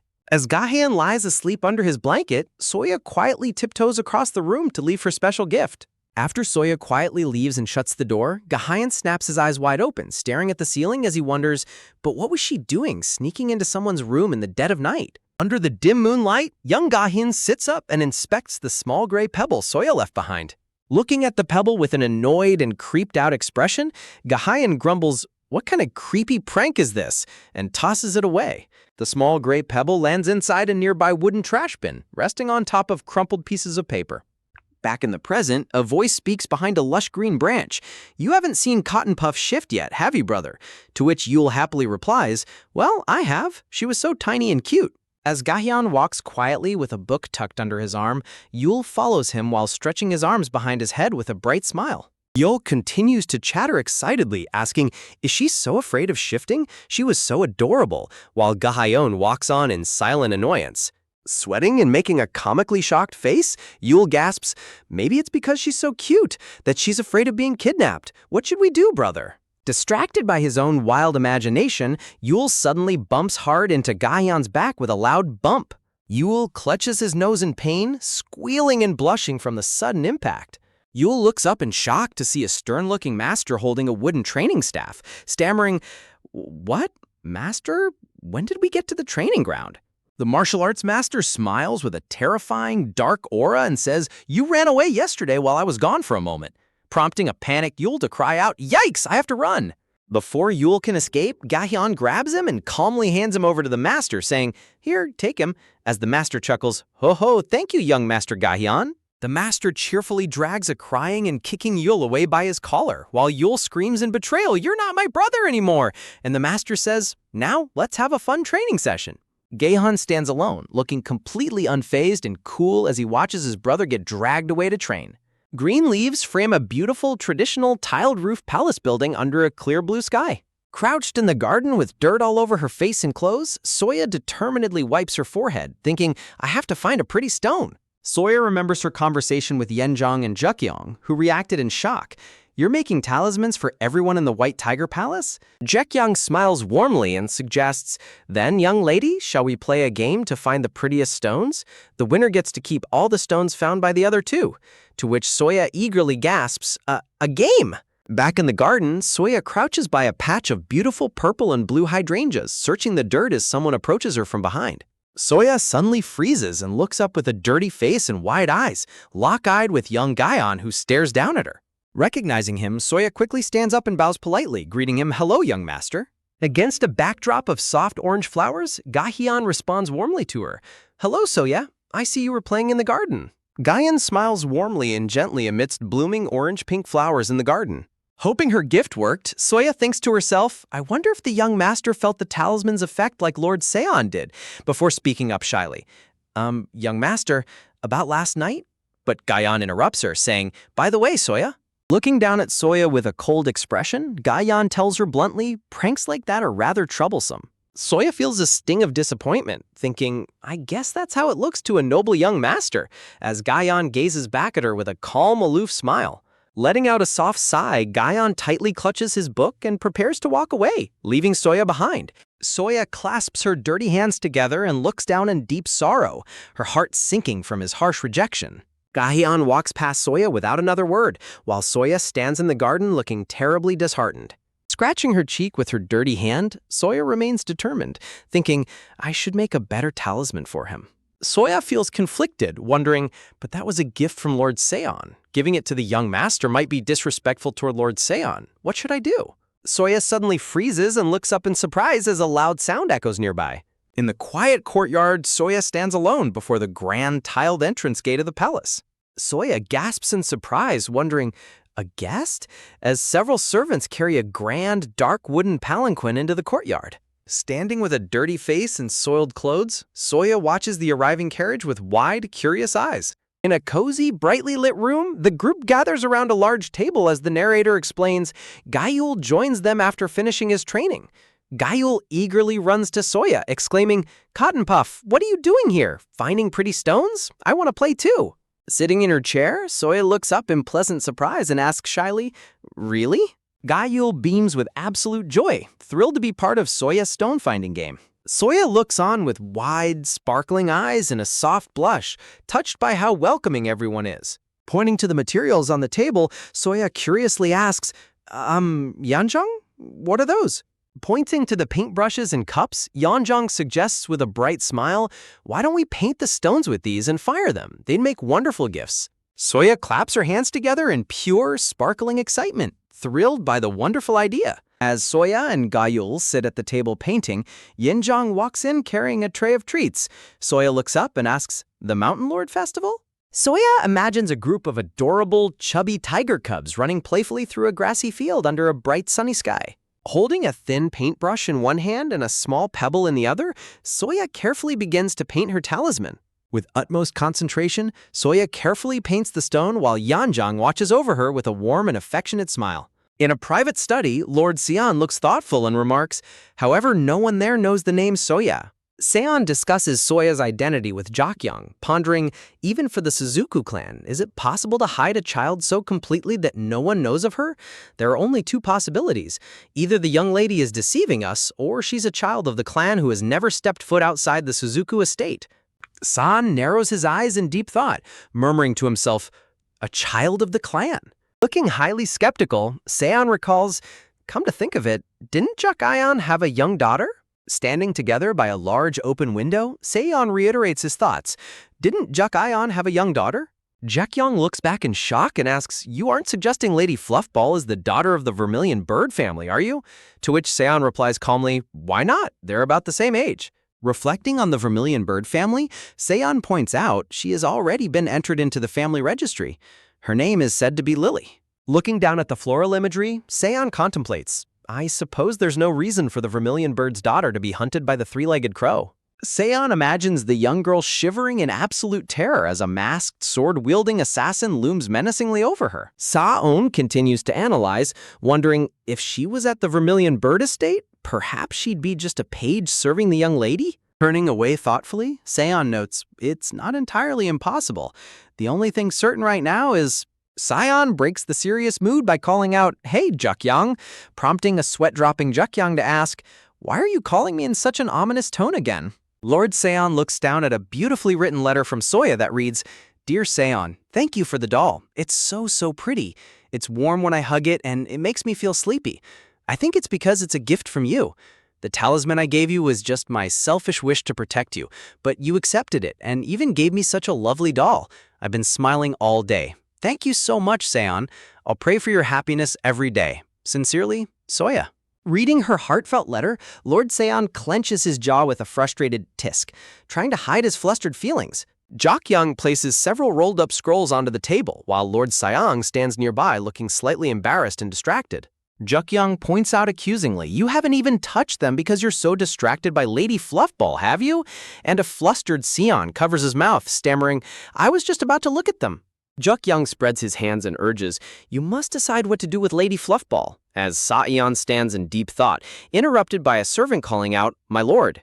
Rolling up his sleeves with a gentle, loving smile, Lord Seon prepares to welcome his young guest. Soya walks into the room holding a woven basket and greets him, hello, Seon, and Seon responds warmly, welcome, Fluffball. Soya looks up at him with wide, blushing pink eyes, holding her basket close. Lord Seon looks down at her hands, wondering, the basket?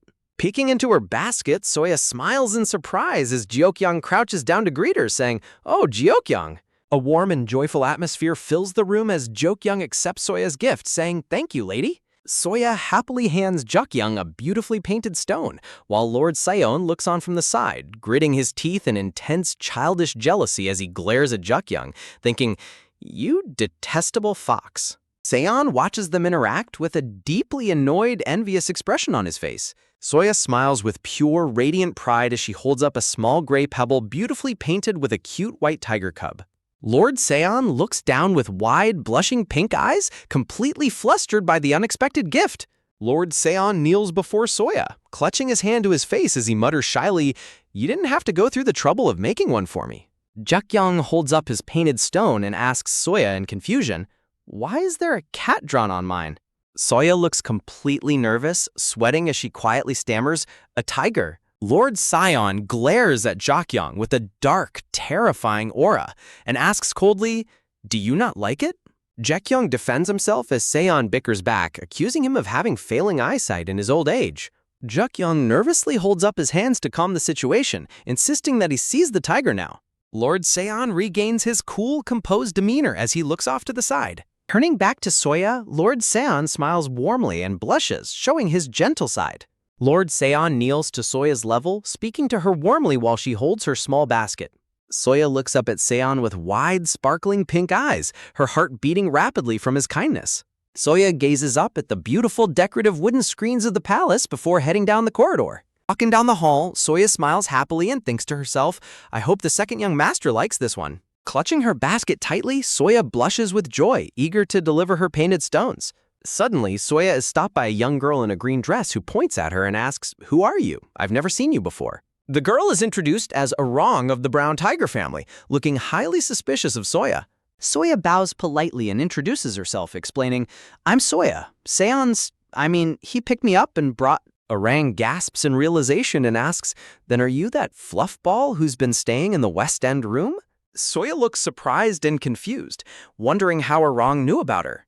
An artistic banner depicts the proud warriors of the White Tiger clan who are arriving to claim their places in the palace.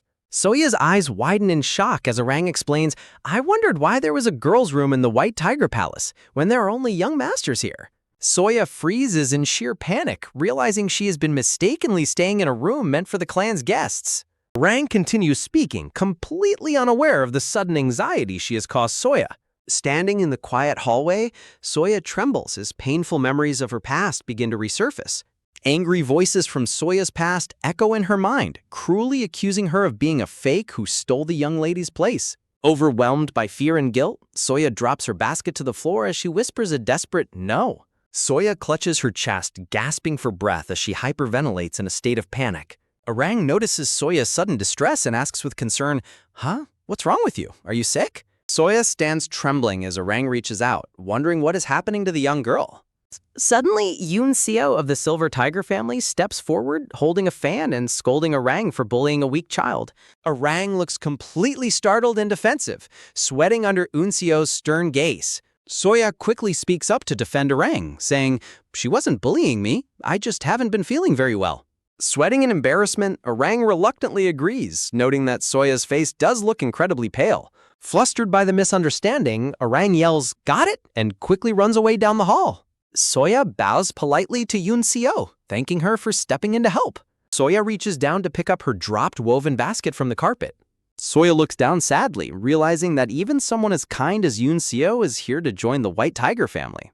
Seo gently holds Soya's hand, offering her a warm and comforting smile. Back in her room, Soya sits curled up on the floor, feeling incredibly lonely and out of place. Soya looks at the floor and realizes that since the true owner of the room will arrive soon, it is time for her to leave. Overcome by sadness and feeling like an imposter, Soya buries her head in her knees and weeps silently. A plain, unpainted gray stone sits quietly on the wooden windowsill under the shade of green trees. Standing by the window, young Gayen gazes out and mutters to himself, "But I haven't seen her at all lately." Gaehan blushes as he remembers Soya picking out a round stone, quickly trying to deny that he cares about her. Gayan's servant enters the room and starts talking to him about Soya's activities. Gayan turns to listen, looking aloof but secretly paying close attention. The servant tells Gayan that Soya has been busy giving gifts to everyone. The servant explains that Soya painted tiger stones for everyone in the palace, leaving Gahyun shocked. Realizing that he was the only one left out, Gayan grits his teeth in a fit of childish jealousy. Gahyun walks past his servant with a dark, brooding expression, deeply upset that Soya did not give him a painted stone. The servant tries to reassure his flustered young master, calling out, "Young master, the young lady must have simply forgotten you," as Gahyun stands by the door. Trying to mask his hurt feelings, Gahyun looks away sharply and mutters, "I don't need a piece of trash like that stone anyway," leaving Soya looking up at him in surprise. Gahyun slides the door open and looks down at Soya with a completely startled expression. Overwhelmed with regret, Soya quickly turns away and stammers, I'm so sorry." Seeing her turn to leave, Gahyun panics and desperately calls out, "Wait!" Standing in the courtyard, Soya sighs in frustration and hits her head, lamenting, "I might have upset the young master again." Soya contemplates, he really doesn't like the stones, but I still want to make him a charm before I leave the White Tiger Palace. Soya's attention is drawn to loud shouting nearby, only to spot two adorable tiger cubs bickering in the courtyard. The cubs growl fiercely at each other, with the brown cub shouting that he only came out of curiosity, prompting the white cub to angrily bark back, "Idiot, you want to go?" The bickering cubs suddenly stop their fighting and glare over their shoulders at Soya, wondering who she is. Soya looks back at the adorable cubs with wide, curious eyes. The white tiger cub puffs up its cheeks and looks adorable. The brown tiger cub suddenly barks aggressively, "Hey, where do you think you're going?" Soya gasps in shock as the white tiger cub suddenly leaps through the air right toward her. Soya ends up flat on her back on the grass, completely overwhelmed as both playful tiger cubs pounce and tumble all over her. The brown tiger cub looks incredibly dejected and tearful, thinking, "Because of me?" A hand gently reaches out to offer comfort on the soft green grass. Soya gently embraces the brown tiger cub with a warm smile, completely flustered and blushing from her affectionate gesture. The brown tiger cub freezes in sheer embarrassment, its tail sticking straight up as its face turns bright red. The brown tiger cub quickly runs away, shouting, "Just you wait," while Soya and the white tiger cub watch him go. Soya giggles warmly at the brown cub's dramatic exit, while the white tiger cub looks on with a sweat drop. Soya sits quietly by the edge of a beautiful clear blue pond, while the white tiger cub sits beside her, contentedly licking its paw. Recalling her interactions with Gahyun, Soya asks the white tiger cub if the young master is sulking because of his master or because of a wrong. Soya bursts into a sweet, joyful giggle as she thinks of how cute the young master's reactions are. As Soya wonders aloud what the second young master likes, Yoon-seo watches them quietly from behind a large rock. Sensing someone nearby, the white tiger cub alerts Soya and growls protectively, "Grr." The white tiger cub swiftly dashes forward, its paws moving in a rapid blur. The white tiger cub pounces through the air with a loud roar, causing Yoon-seo to cry out in surprise, "Kya!" The white tiger cub growls fiercely, showing its tiny but sharp fangs to protect Soya. Soya quickly picks up the white tiger cub to stop it, while Yoon-seo sits startled on the ground, calling out, "Cotton Puff, let go!" Soya frantically tries to explain that this is just how tigers play, wondering, is it because you've never seen a tiger before? The white tiger cub hangs limply in Soya's grasp, looking deeply sheepish and sweating. Soya gently lectures the cub, saying, "But you should apologize to Lady Seo, not me." Yoon-seo smiles gently and reassures them, saying, "It's all right, young master, I'm fine." Standing up, Yoon-seo asks Soya if she was wondering what brother Hyun likes, and Soya happily replies, "Yes, that's right." The white tiger cub protests in annoyance about giving Gaehan another gift, complaining that he doesn't deserve anything. Soya smiles sheepishly as she holds the complaining cub, who continues to protest loudly against the idea.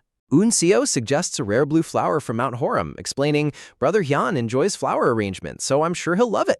Hearing this helpful advice, Soya smiles brightly with pure joy and excitement. Yoon-seo looks warmly at Soya, happy to help her find the perfect gift. With a joyful leap, the white tiger cub bounds over the low stone wall. Soya looks up at Yoon-seo with surprise as the elegant girl prepares to present her with a gift. Yoon-seo presents a lovely pink sachet, prompting Soya to gasp in awe. "What a beautiful sachet! Thank you." As Soya and Yoon-seo stand talking, the white tiger cub calls out from the side, "I'm coming." A tranquil silence settles over the beautiful palace courtyard surrounded by lush green trees. Standing alone, Yoon-seo gazes down with a solemn, thoughtful expression as leaves flutter gently in the breeze. Night falls over the magnificent palace, casting a quiet and peaceful blue hue over the entire estate. Inside her cozy room, Soya sleeps soundly under her blanket, holding her beloved tiger doll close. On the floor nearby, the little white tiger cub is fast asleep, splayed out on its back with an adorable drool bubble. Guyan walks down the corridor and greets his father, who turns to him with a warm smile and replies, "You're up early, Guyan." Standing in the quiet hallway with a worried expression, the young master winces as he softly coughs into his hand. His father, the silver-haired lord, gently pats his head to comfort and reassure him. The lord prepares to depart, explaining that during his absence, things will be different. He places a hand on the boy's shoulder and says, "While Gaia and I are away, you are the master of this palace." Outside in the quiet palace courtyard, a servant remarks that the young master seems happiest with the lord, but the lord thinks otherwise. Walking down the path, the lord adds, "Lately, he seems more interested in our little fluffball than in me." He smiles warmly, reflecting on how a parent can easily see these changes in their child. Soya recalls a fond memory of sitting around a table with Gahyun and the rest of the family.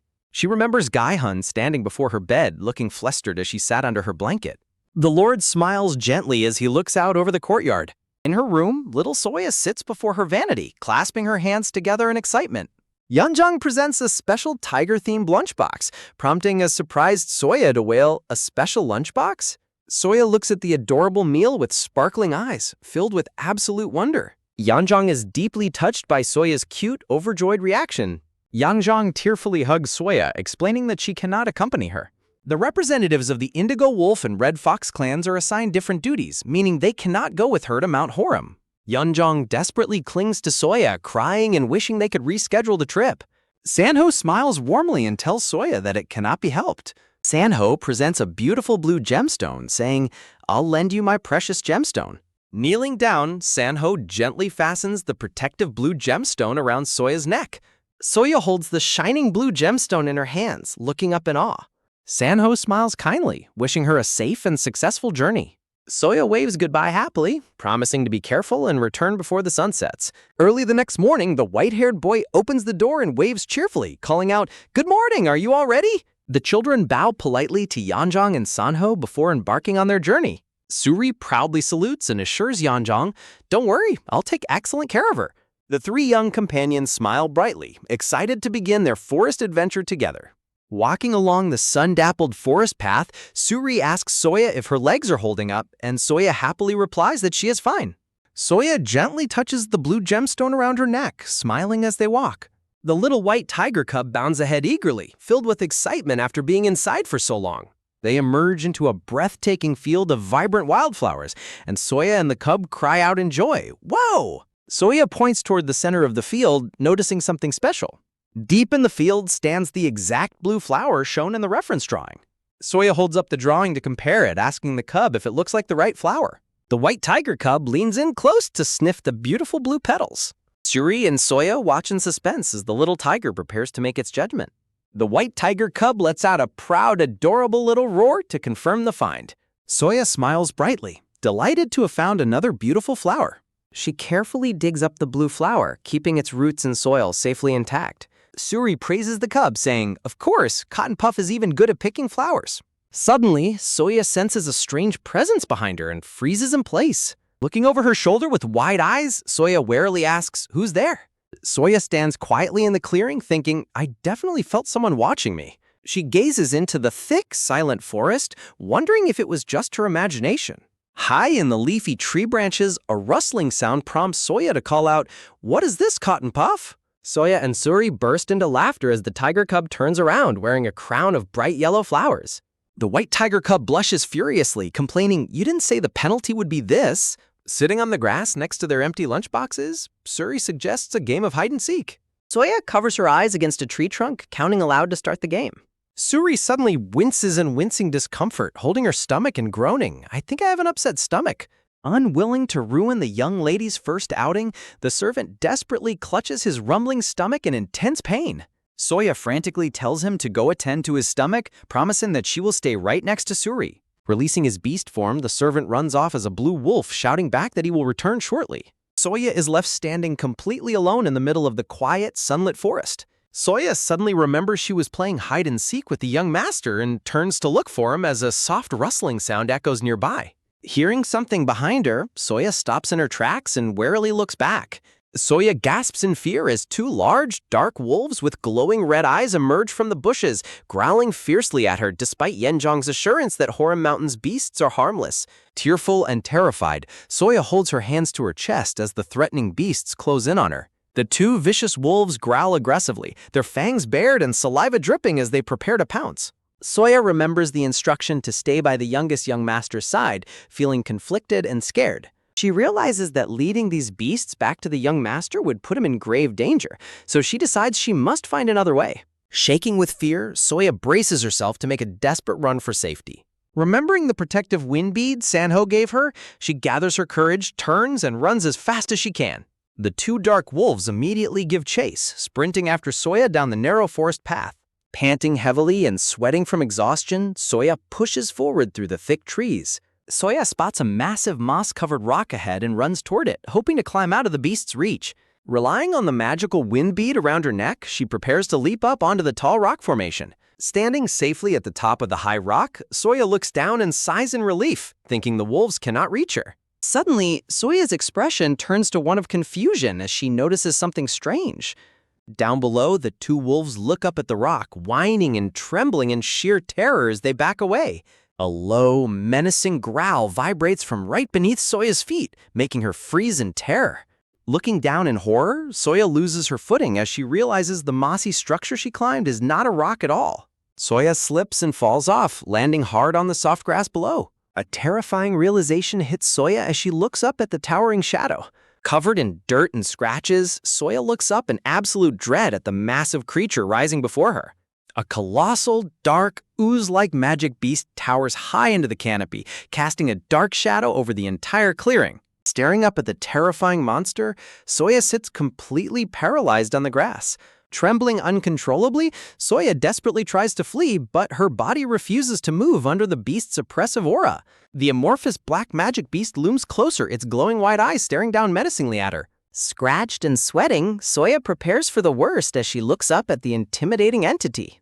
With a sudden magical pop, the giant monster collapses into a cute, round black bird that chirps cheerfully at Soya. Dumbfounded by the sudden turn of events, Soya watches as the tiny bird happily hops around in front of her. The tiny black bird suddenly dissolves back into a plume of dark smoke, leaving Soya wide-eyed in amazement. Out of the dark mist emerges an adorable gray and black striped tiger cub with a blue ribbon tied around its leg. Soya flinches in surprise as the tiny, cute tiger cub begins to toddle playfully toward her. The gray tiger cub looks up at Soya with a joyful expression, sticking out its tongue adorably. Confused, Soya tilts her head as she watches the harmless-looking creature. The playful little cub rolls onto its back on the grass, showing its tummy and seeking Soya's affection.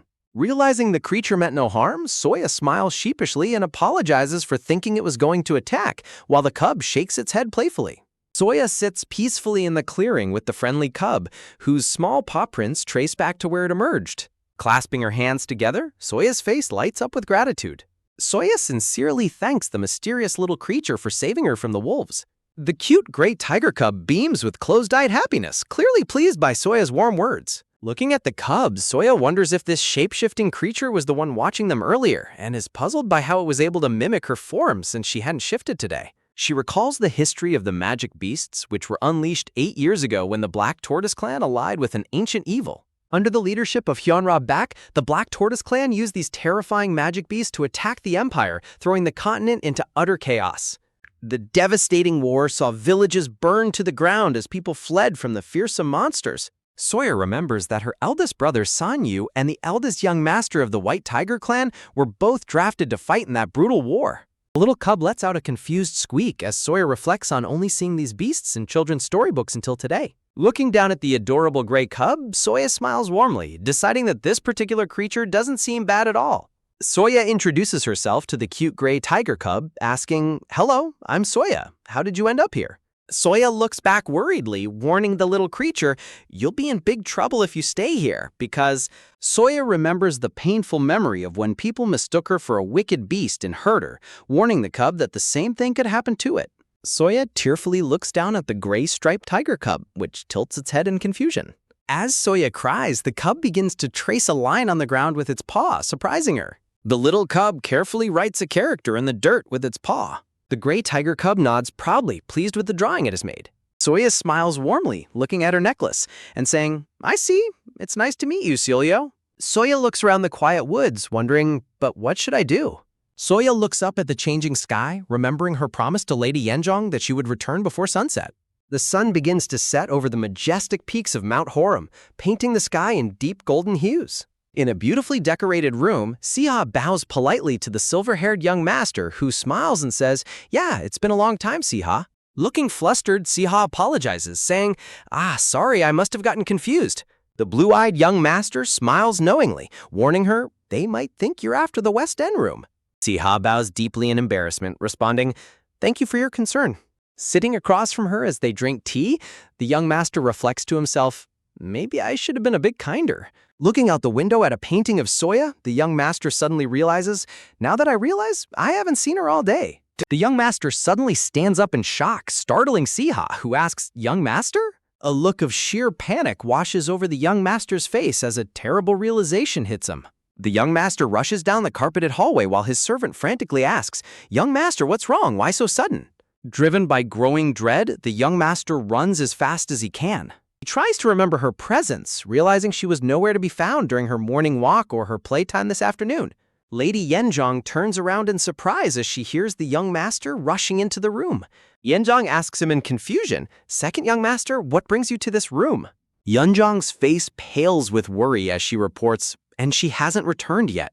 Suddenly, the blue-haired companion runs into the room groaning in intense pain, clutching her stomach. She looks up in surprise and gasps, Yenjong! The young master stands frozen in shock, crying out, What? The young master bows his head, clenching his fists in frustration and worry. The servants desperately call out after the young master as he dashes away. The young master sprints down the palace halls with the worried servants following close behind. They stop in their tracks as they spot someone approaching the palace courtyard. The young master is bewildered to see the youngest young master walking back completely alone, looking exhausted and dejected. The little boy looks up in surprise, calling out, Hyung? Tears in his eyes, the little boy frantically asks, Have you seen Fluff? The older brother stares down at him in mounting shock and dread. The young boy explains that when he woke up, Suri and Fluff were both gone, and he couldn't find their scent anywhere. Furious and terrified, the older brother shouts, What? So you just came down by yourself? You idiot! The young boy bursts into tears, trembling with guilt and fear for Soya's safety. The little boy weeps bitterly as the older brother yells in frustration, while the other servants watch in helpless panic. The older brother grits his teeth, his expression a mix of fierce anger and deep anxiety. The servants try to reassure the young master as they search the dark forest, saying, I'm sure the young lady is safe. The animals on Mount Horam are gentle, so it's not dangerous. She must have just lost her way. If we go look for her. But the young master realizes that something is terribly wrong because he cannot catch Soya's scent anywhere in the forest. A chilling realization hits him. Something powerful is actively blocking his senses from finding her. A heavy, tense silence falls over the dark woods as night fully sets in. With a sudden burst of magical energy, the young master prepares to transform, startling the servants who cry out, Young master? Having shifted into his powerful white tiger form, he commands, I'll go alone from here. Everyone else, return to the palace, before bounding into the darkness. Deep in the silent, dark forest, Soya looks up at the sky, realizing it is already pitch black. Huddling under a massive tree with the little cub, Soya sadly realizes that the mountain must be too big for the youngest young master to find her, despite his promise that a tiger could always track her scent. Shivering in the cold night air, Soya lets out a soft sneeze as she waits in the darkness. Soya looks at the pink sachet lying on the grass, thinking to herself, Oh, the sachet Seo gave me. Soya picks up the pink sachet and holds it carefully with her dirty, scratched hands. As Soya sits on the grass, the cute gray-striped tiger cub happily rubs its head against her side. Soya smiles warmly and hugs the adorable cub, which squeaks out, Yip, in pure joy. Shivering in the cold night, Soya squeezes her eyes shut while the tiny cub looks up at her with concerned, glistening eyes. The cub suddenly leaps away into the darkness, leaving Soya surprised as she calls out, What's wrong? Soya sits quietly at the base of the giant tree, waiting alone in the dark forest. The cub happily returns, dragging a massive green leaf in its mouth as Soya wonders, a leaf? The playful little cub chirps, Cue, as it rolls around on the ground beneath the large leaves. Soya watches in confusion as the cub works hard to set up the leaves. The cute cub proudly drapes the large green leaf over Soya's shoulders to keep her warm. Soya smiles brightly, deeply touched by the little creature's thoughtful gesture. Wrapped snugly in the green leaf, Soya sits peacefully across from the friendly cub. Looking at the cute cub, Soya says gratefully, "I would have been so scared if I were all alone."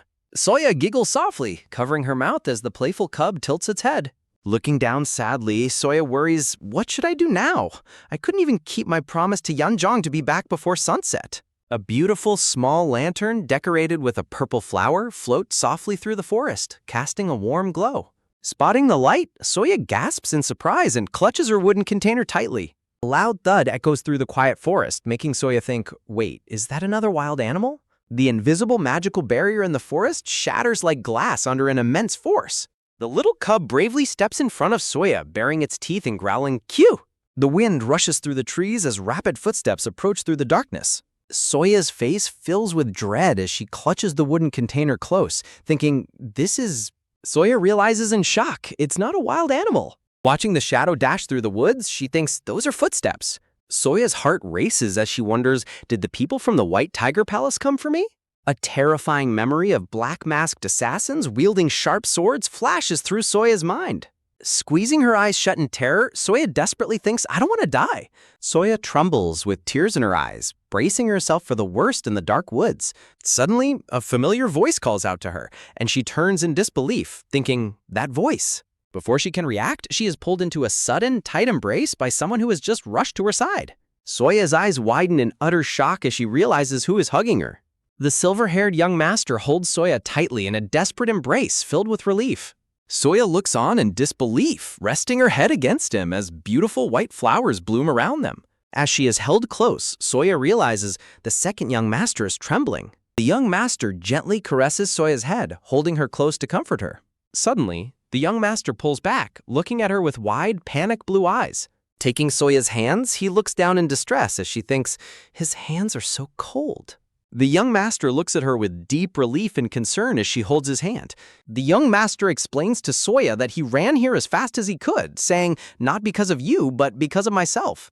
The second young master gently drapes his warm white coat over Soya's shoulders to shield her from the cold. Carrying Soya on his back, the young master walks through the quiet forest while the little gray cub follows behind. Resting her chin on his shoulder, Soya says softly, young master, I'm really okay. Clinging to his back, Soya reflects warmly. Ah, that's right. The second young master's back feels just like Lord Seon's. Carrying her through the woods, the young master says, I wanted to get to you sooner, but it took some time. There was a strange barrier in the way, and I had to break through it. The young master stops as the little cub grabs the hem of his robe, and he grumbles, what the? Now that I think about it, you've been following us this whole time, haven't you? The young master's face turns serious as he wonders, wait, was that barrier from before this thing's doing? The second young master looks back, glaring suspiciously at the tiny gray cub. Looking at Soya, the young master asks, beasts on Horam Mountain attacked you? Soya looks nervous as she replies, ah, yes. You see, what happened was, and thinks, what should I do? Suri told me to make sure I stayed right by the youngest young master's side. He must be angry that I couldn't keep my promise. Carrying Soya on his back through the forest, the young master asks in deep concern, were you bitten? Are you sure you're not injured? Soya reassures him, replying, oh, yes, I'm okay. Sanho lent me a wind bead, so I was able to get away. Clinging to his back, Soya notices the light blush on the second young master's dusty face as he silently carries her home. Looking over his shoulder, Soya is struck by a sudden realization as she gazes at his determined expression. Soya looks down at the tears and scratches on his sleeve, wondering to herself, did he get hurt while looking for me? Hearing a soft whimper, the second young master glances back at the tiny gray tiger cub trailing behind them and decides, if what she says is true, it doesn't seem dangerous. Let's just leave it be for now.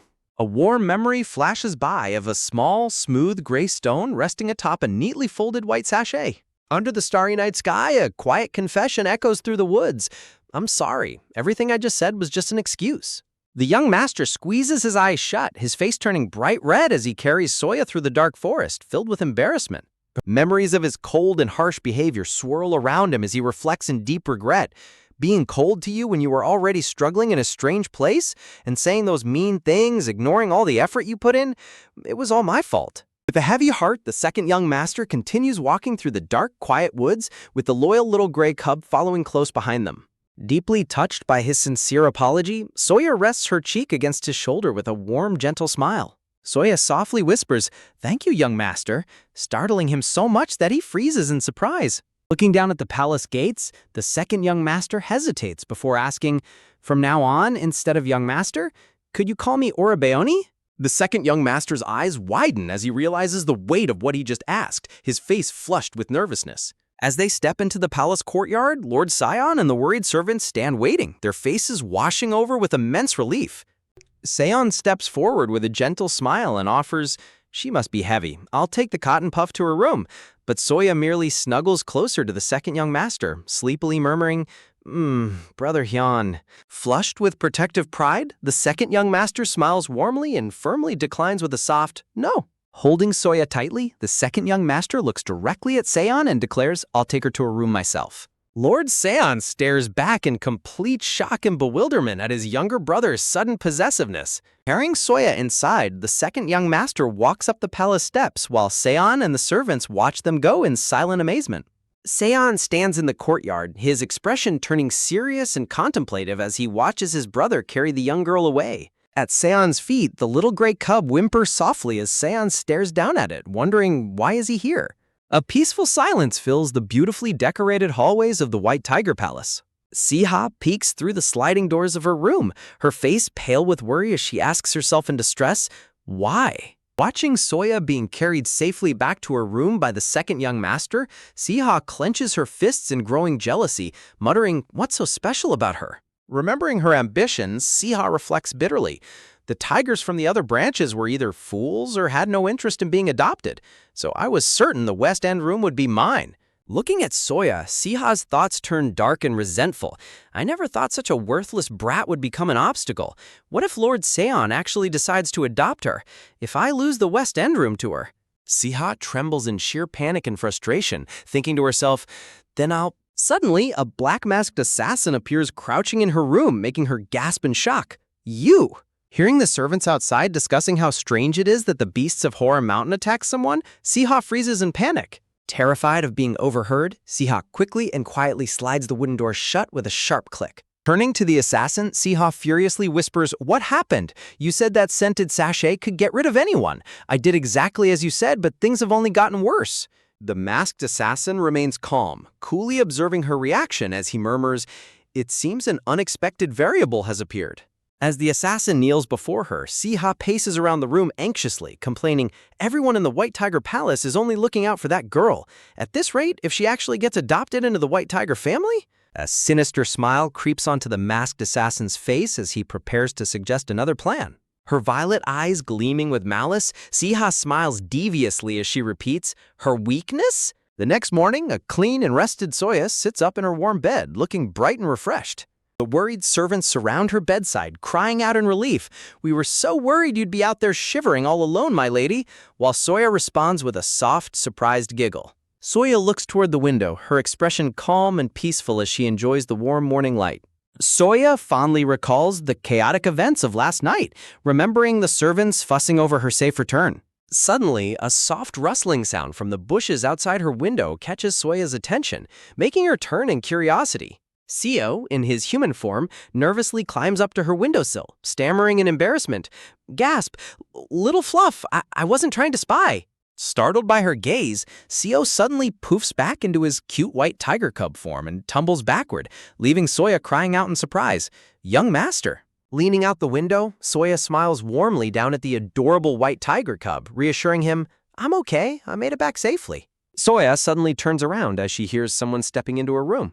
The atmosphere in the room softens beautifully as Soya happily calls out, "Second young master." Standing at her doorway, the second young master looks incredibly dashing and neat in his fresh light blue robes. Sitting across from each other at the tea table, the young master looks at the blue flowers and asks, "You climbed Horror Mountain just to give me this?" Soya beams brightly, answering, "I heard you liked sky flowers, young master." Looking down at his teacup with a gentle, embarrassed smile, the young master says softly, "Thank you, Soya," while thinking to himself, "I got jealous over nothing and hurt you with mean words. I'm so ashamed." Soya looks up at him with wide, sparkling eyes, deeply touched by his sincere and gentle change of heart. Soya blushes slightly, looking up with a sweet, gentle smile as she softly replies, "Yes, Orabeoni." Soya looks up in surprise toward the windowsill and wonders, "Youngest young master?"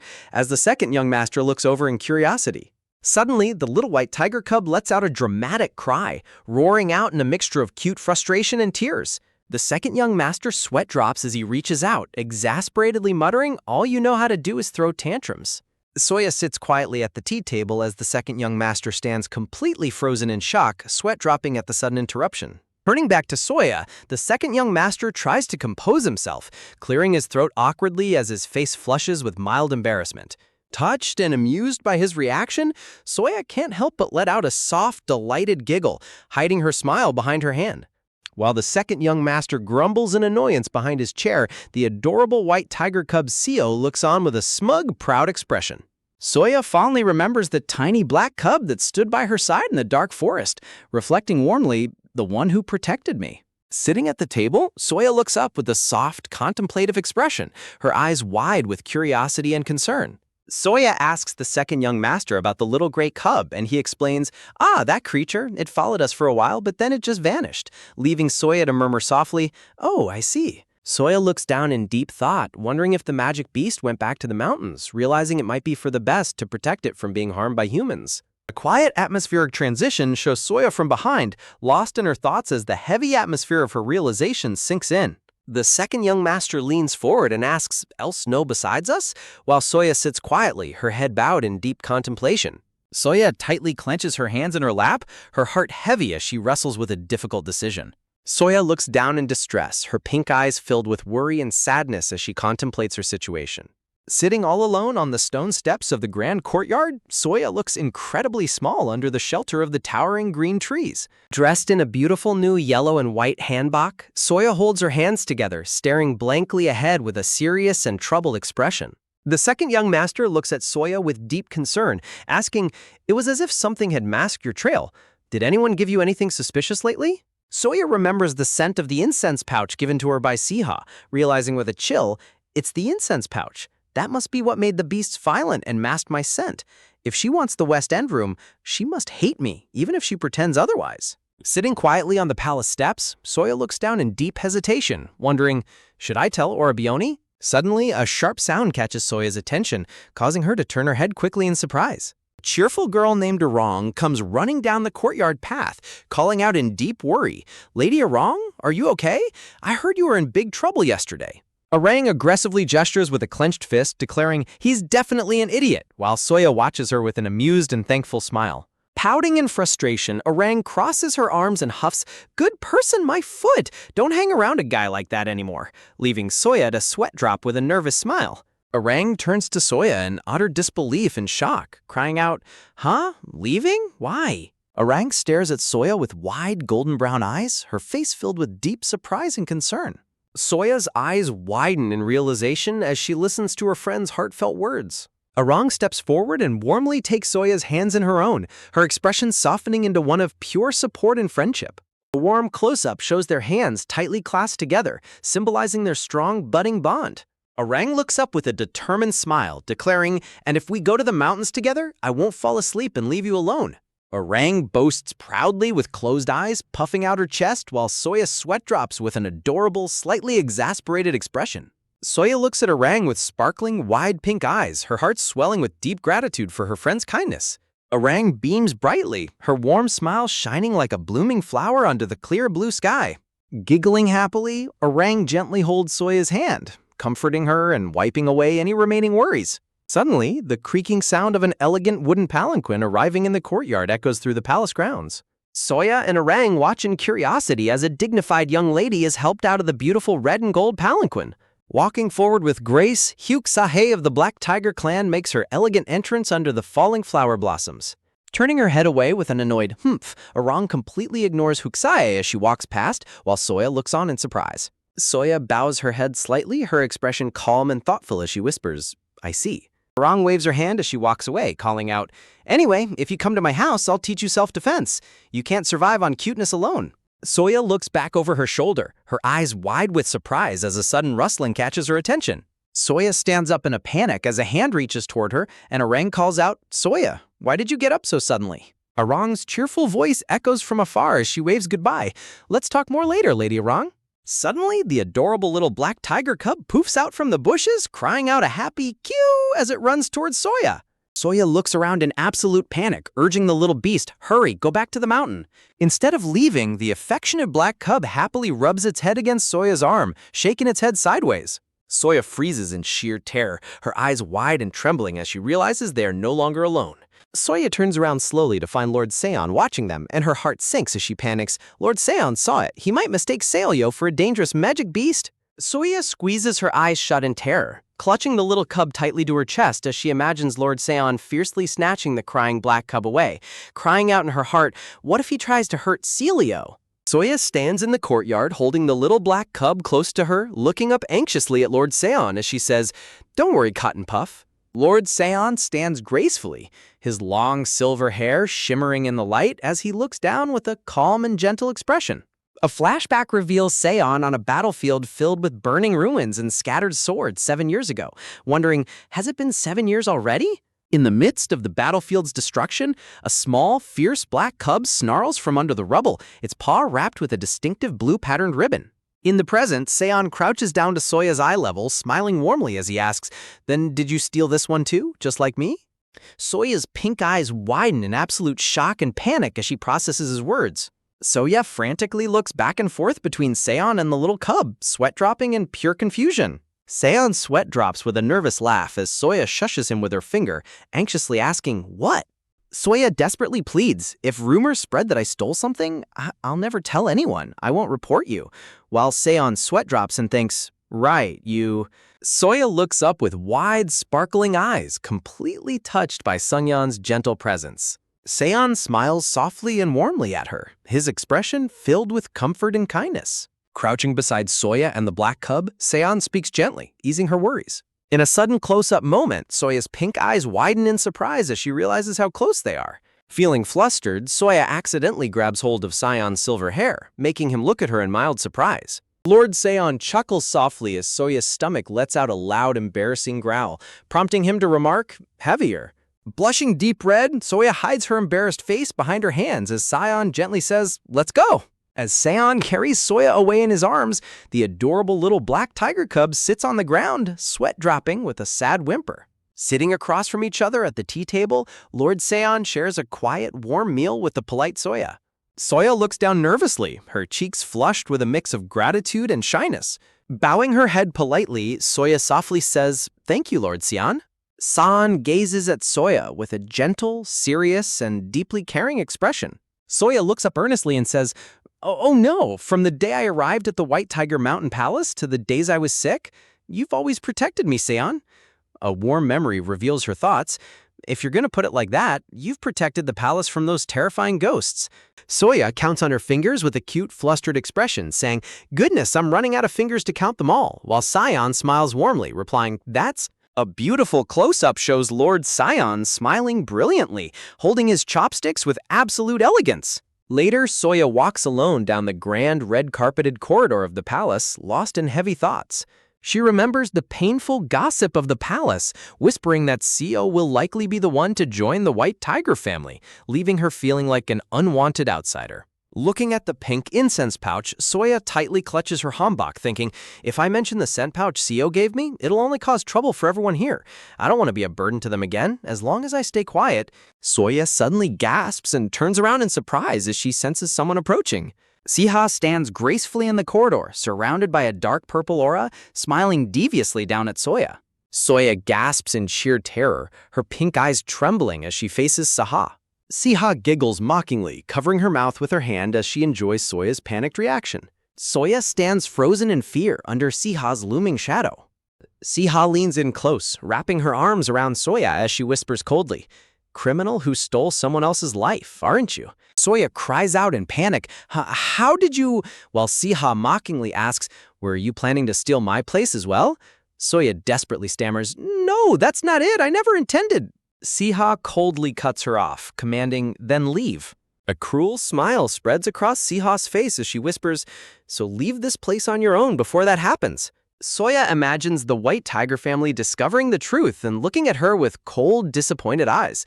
If the people of the White Tiger Mountain Palace find out I'm just a bad baby bird, they'll all change overnight. A tear rolls down Soya's pink eye as she softly whimpers, but Soya pleads with tears in her eyes. Could I at least say goodbye to Lord Seon before I go? I want to thank him one last time. But Siha aggressively grabs Soya's shoulders, snarling, "You're just looking for an excuse to stay and steal my place, aren't you? The West End room? I can't stand the thought of someone like you staying there for even one more day." Crying in distress, Soya trembles as Siha pushes her away, coldly ordering, "Leave quietly." Late at night, Soya quietly packs her few belongings in her darkened room, placing her tiger plush toy onto her bedroll. Soya sits on her bed, clutching her small packed bundle as she sheds quiet tears, lamenting, "I thought I'd at least be able to thank everyone before leaving. I never imagined I'd be exposed like this and forced to run away." Soya steps out of her room into the quiet, moonlit courtyard, pausing in surprise as she hears a soft rustling sound in the bushes. Huh? Suddenly, the adorable little black tiger cub peeks over the ledge, looking at Soya with a bright, happy expression. The cute little black cub leaps down from the windowsill with an excited bound.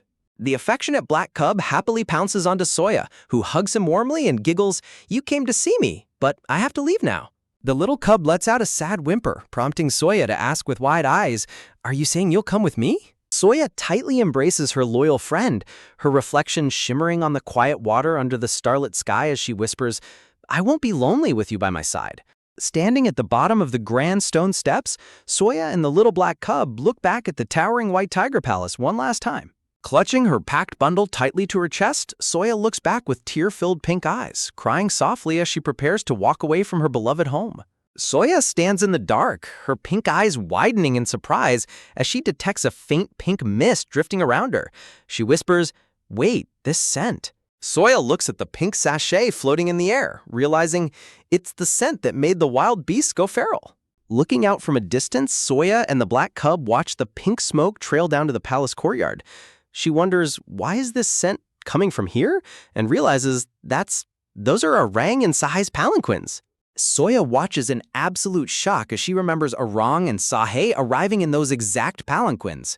An aerial view shows a grand procession escorting a palanquin adorned with the tiger banner, as Soya's thoughts trace back. That's right, come to think of it, tomorrow is... Soya and the cub approach the courtyard where the palanquins are parked, her heart racing as she confirms that's Orang and Sahe's palanquin. Soft creaking sound echoes through the quiet courtyard as Soya gently slides open a wooden lattice window. The pink sachet hangs near the window, releasing its dangerous mist. Soya gasps, "Why is it here?" Peering through the open window alongside the little black cub, Soya looks down anxiously at a document lying on a desk inside. Staring at the pink pouch releasing the sinister smoke, Soya remembers Seo giving it to her, thinking, "It's the scent from the sachet Seo gave me. But why? Neither Orang nor Sahe care about the West End room." A heavy, dark realization hits Soya as the question burns in her mind. Why is Seo trying to hurt people? Soya cowers on the ground, haunted by Siha's cruel whisper, "If you don't leave, I'll reveal all your secrets." Staring up at the pale moon, Soya's heart is heavy with sorrow as she thinks, "I don't want people to remember me as a bad child again." Soya tightly closes her eyes, struggling with her inner conflict as she whispers, "But..." Soya recalls Lord Seon's warm, brilliant smile from their dinner, a memory filled with his gentle kindness. Looking up with firm determination, Soya declares, "I'd hate it even more if innocent people got hurt." Soya turns to the little black cub and speaks softly, "Hey, Seoryo, you're strong enough to drive away wild beasts." Clenching her small hand into a tight fist, Soya prepares herself to take action. The cute black cub nods excitedly and yips with high energy, crying out, "Yipe! Yipe!" Meanwhile, in his study, Gaiyan sits quietly at his desk, diligently reading through documents under the warm light. Gaiyan sits across the table from Soya, asking her seriously, "Soya, did anyone else know we were going up Horam Mountain yesterday?" Soya looks down, her expression deeply troubled and hesitant as she softly replies, "I'm not sure." Gaiyan stares at her in silence, his blue eyes searching hers as a tense quiet falls over the room. Back in his study, Gaiyan watches Soya go, thinking, "But she's such a kind." Gaiyan continues reading, his mind flashing back to his investigation of Horam Mountain. Because that's what an older brother does.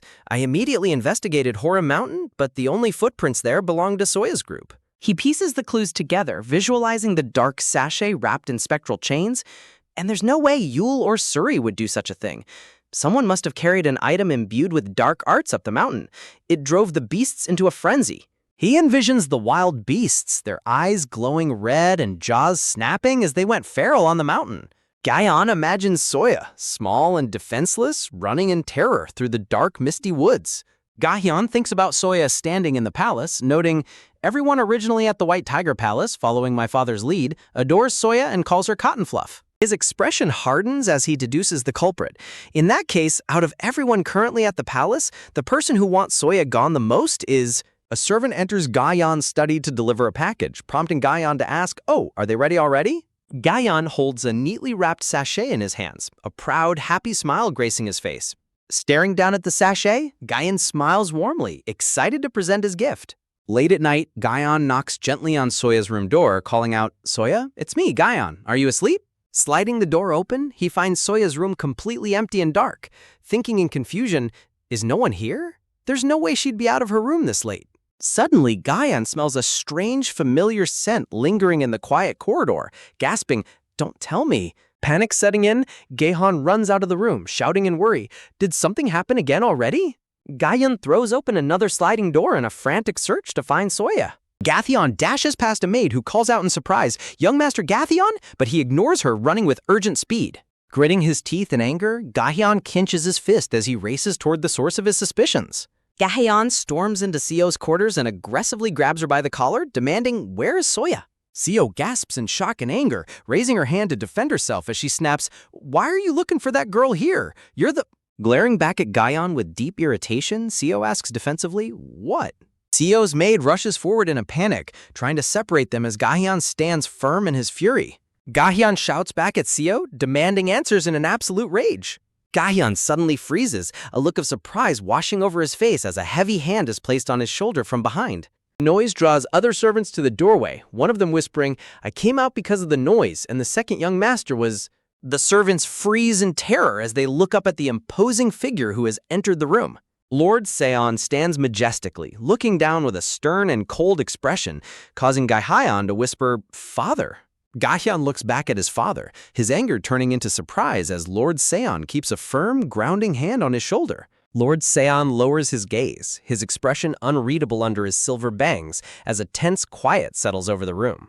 Lord Seon looks up in sudden realization, asking in disbelief, "What are you—" As another voice gasps in shock, "What?" Sio shrieks in absolute terror as Lord Seon stands behind her, his looming presence radiating a cold, threatening aura.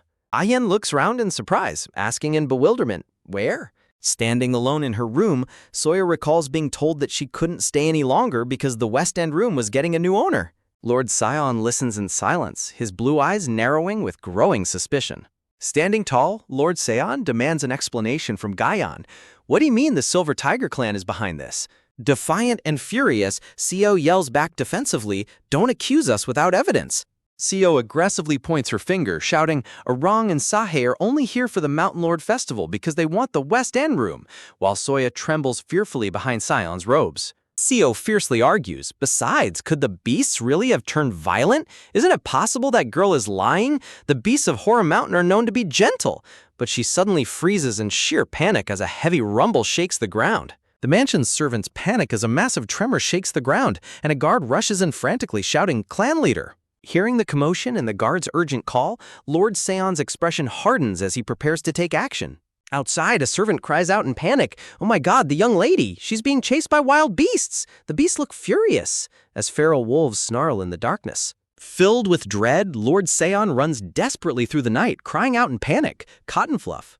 Clinging to the back of the giant black wolf, Soya looks up in tearful relief and calls out, "Lord Seon?" From above, the starlit night sky frames the chaotic scene of Soya riding her black wolf companion, leading a pack of feral beasts through the forest. Clinging tightly to the wolf, Soya thinks in relief, "Great, the beast caught the scent of the incense pouch and followed me." Soya clenches her small hand into the wolf's thick fur, determined to lead the beast safely. In a warm flashback, Soya remembers her kind father kneeling down and gently presenting her with a four-leaf clover. Soya recalls a painful memory.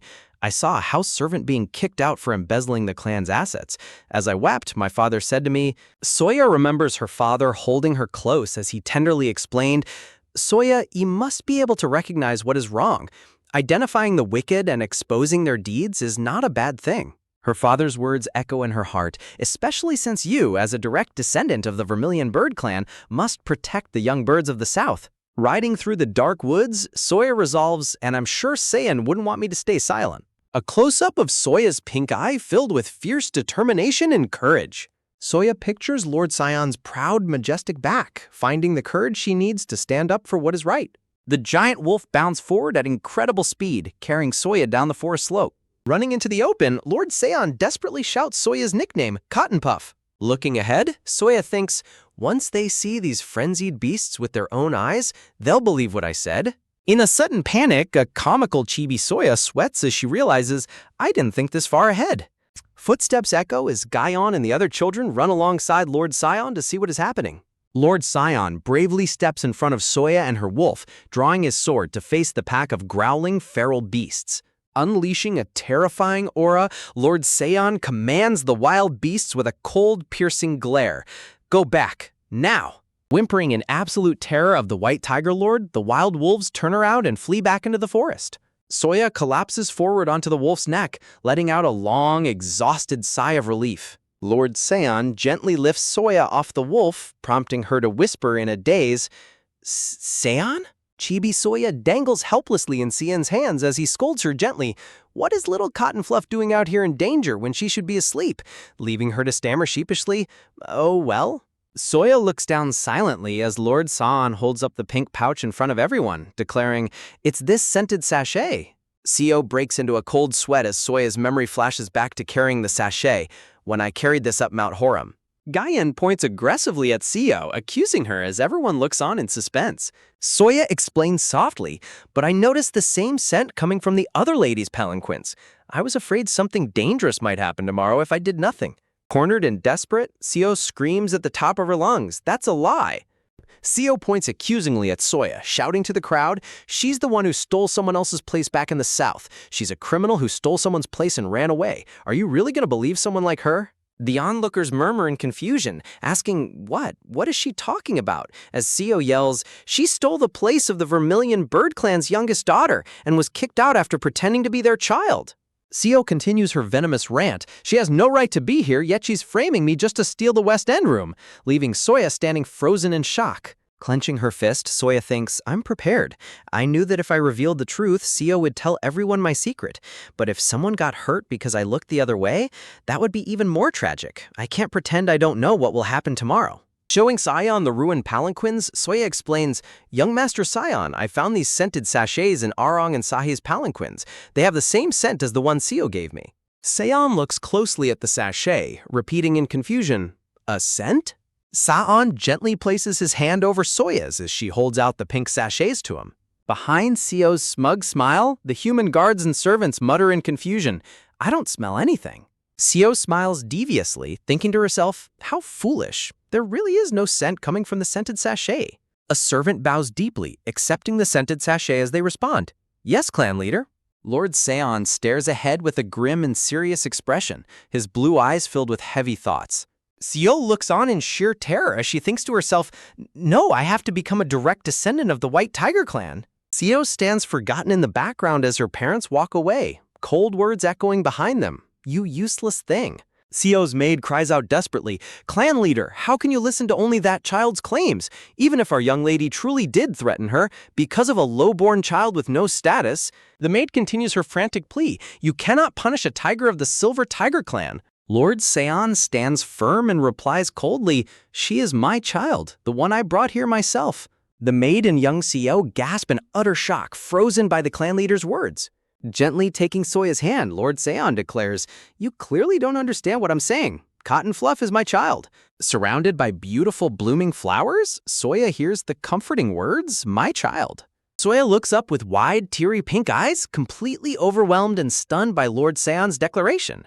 Gaion stands in the study talking to Soya, explaining it's going to take some time for things to settle down. Soya bows her head down deeply, her shoulders tense with distress. Gaion looks down at Soya, his blue eyes softening as he watches her downcast figure. Soya looks up in surprise, asking softly, pardon? Gaion continues, I heard everything from the Tiger Clan members, that you are planning to leave the White Tiger Palace.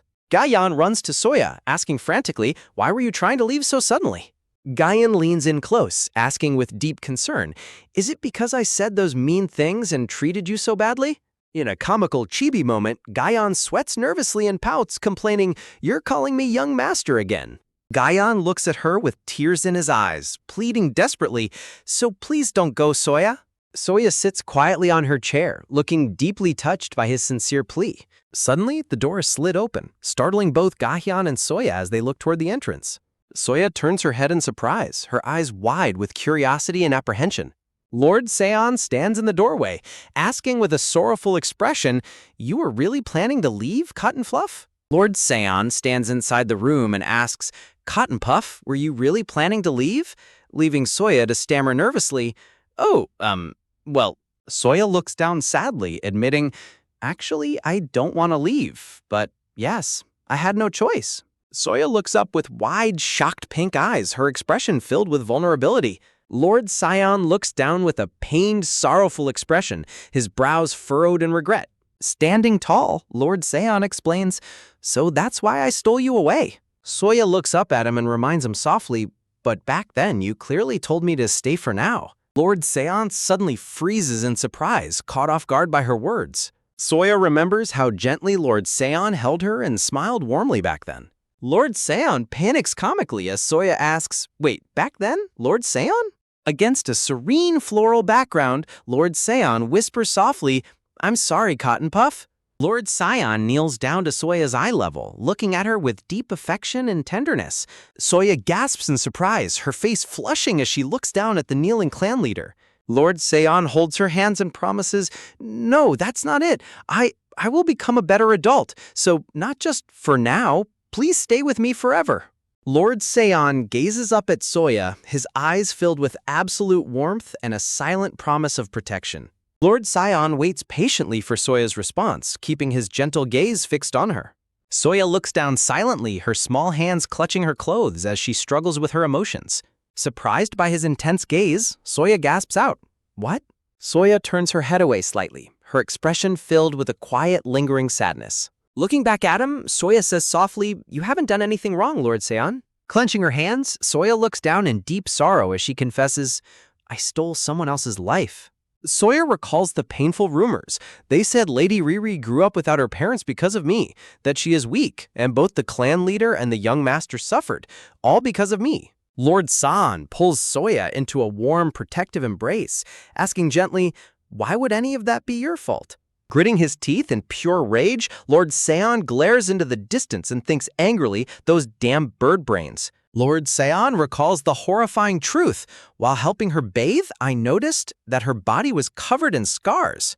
Holding her close, Lord Seon says softly, "You're only 9 years old and so much smaller than other children your age. You're still just a child who needs to be protected." Tears stream down Soya's face as Lord Seon comforts her, saying tenderly, "They're the ones who are wrong, not you." Soya cries softly, saying, No one has ever listened to me before." As Lord Seon gently explains, "Because there was something wrong with the world you've lived in until now. So from now on, I'll show you what the world should be like."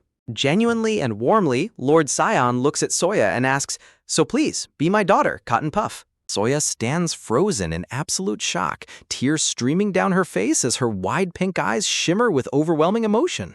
In another room, the brown-haired aide sighs and remarks to Lord Seon, "Oh dear, you finally went and did it."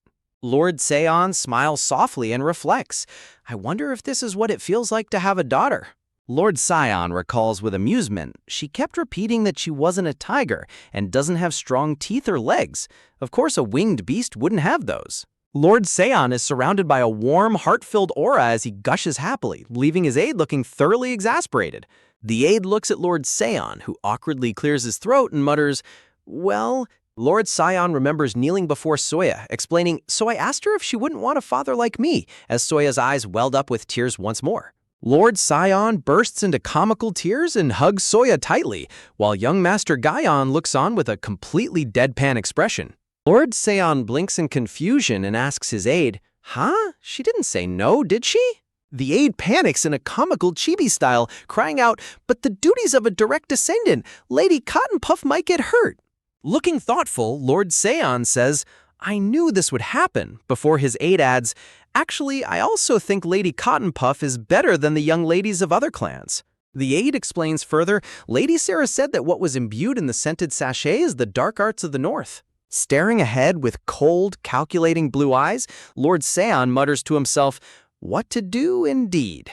Lord Seon contemplates the harsh reality, thinking to qualify as a candidate for the bride of the Yellow Dragon through adoption into the White Tiger clan. Is that truly what such a young child would want for herself? The aide gets nervous and sweats, asking, "Why are you calling me like that? I get nervous whenever you lower your voice like that, clan leader." Looking out with a serious expression, Lord Seon declares, "I've been thinking about it.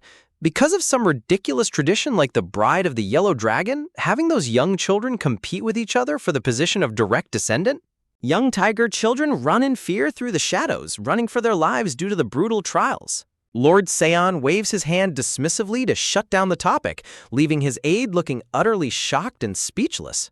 Soya is shown in a beautiful, warm memory, smiling brightly as a butterfly lands near her hand. Lord Seon's warm thoughts echo over the image of a child.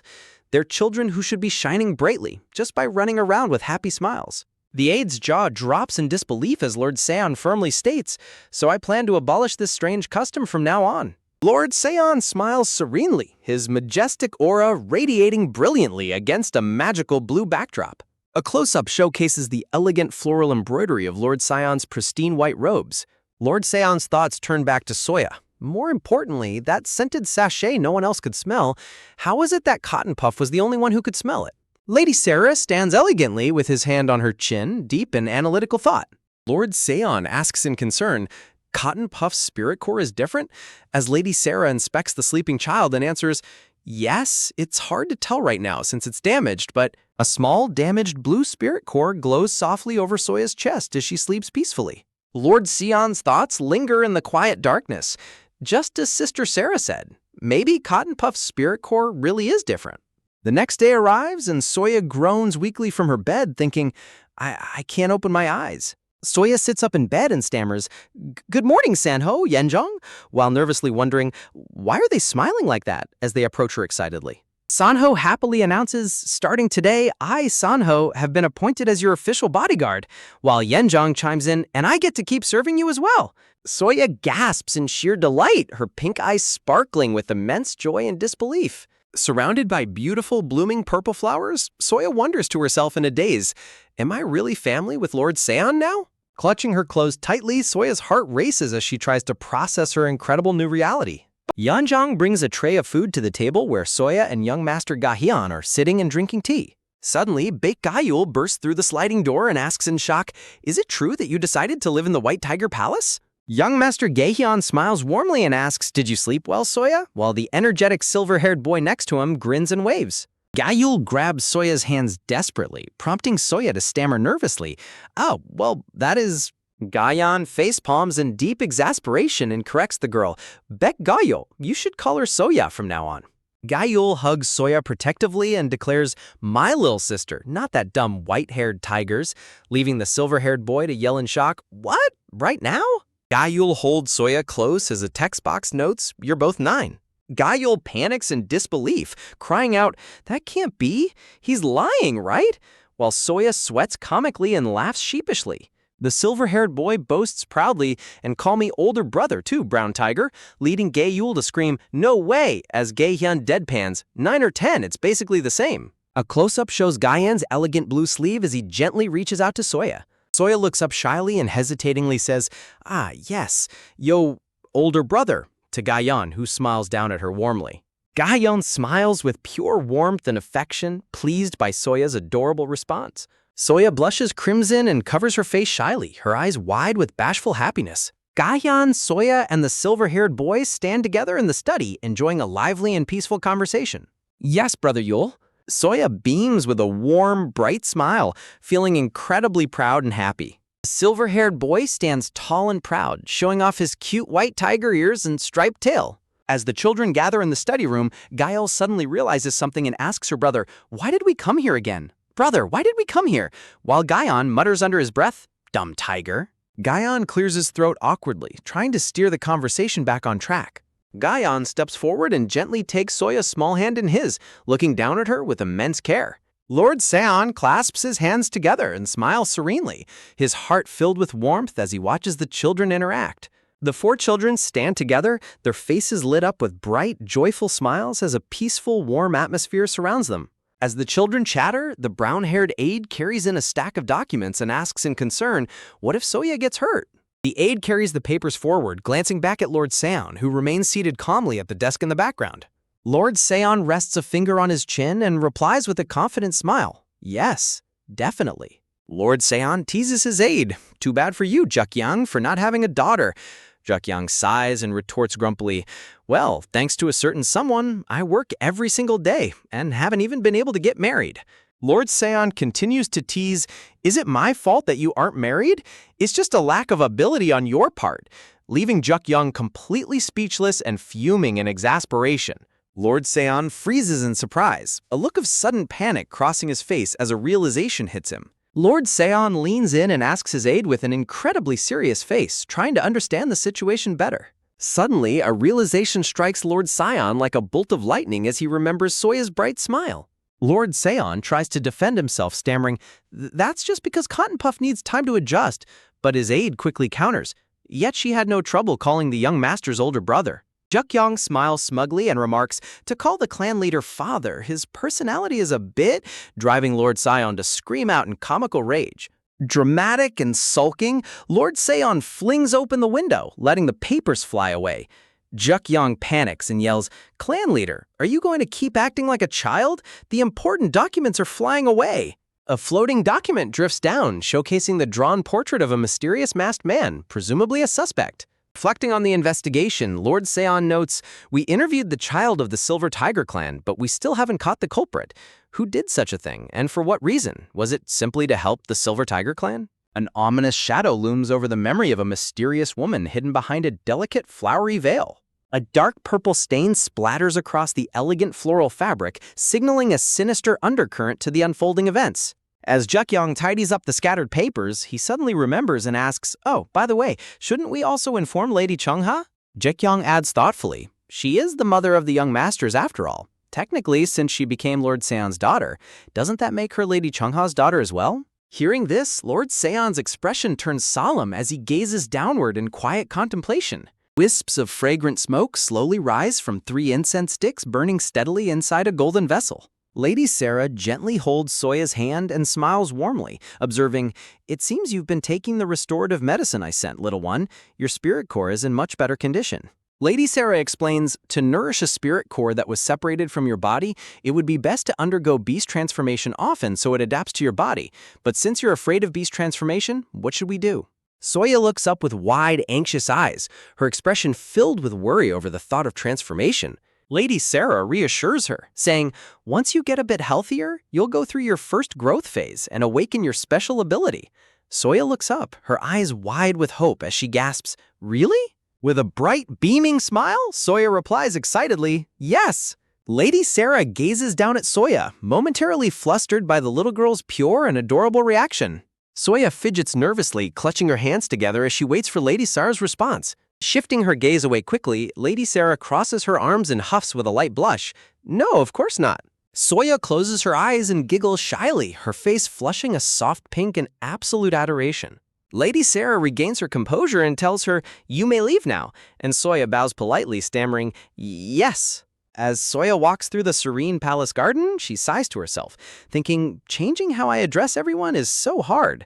She walks along the green lawn, determinedly telling herself, they're all waiting for me, so I need to get used to it quickly. Soya visualizes her new family drawn in the grass, listing them as aunt, older brother, and lastly, with a bit of hesitation, father. Soya looks to the side with a pensive expression, feeling a mixture of warmth and lingering anxiety about her new family titles. Resting her hand on her chin, Soya murmurs quietly to herself, is it really okay for me to call him father? Suddenly, a large, fluffy gray paw steps onto the bright green grass in front of her. Startled, Soya looks down at her furry friend and asks with a smile, where do you keep hiding before popping out like this? To which the puppy barks back happily, woof, woof. Soya looks down at the grass in surprise, noticing something unusual marked on the lawn. Soya blinks in confusion, staring at the circle on the grass and wondering, what is this? The puppy grins proudly, showing off his drawn circle that looks like a giant letter C in the dirt. Soya kneels down and begins drawing on the ground, teasing her pet. "You're good at writing your name, but you have no talent for drawing," leaving the puppy to whine in confusion. Admiring her drawing, Soya pats the puppy and says warmly, "Thanks to you, we found the culprit and kept the lady safe." Suddenly, the puppy stands on alert, letting out a low growl toward the dark trees, prompting Soya to ask in concern, "What's wrong, Cielio?"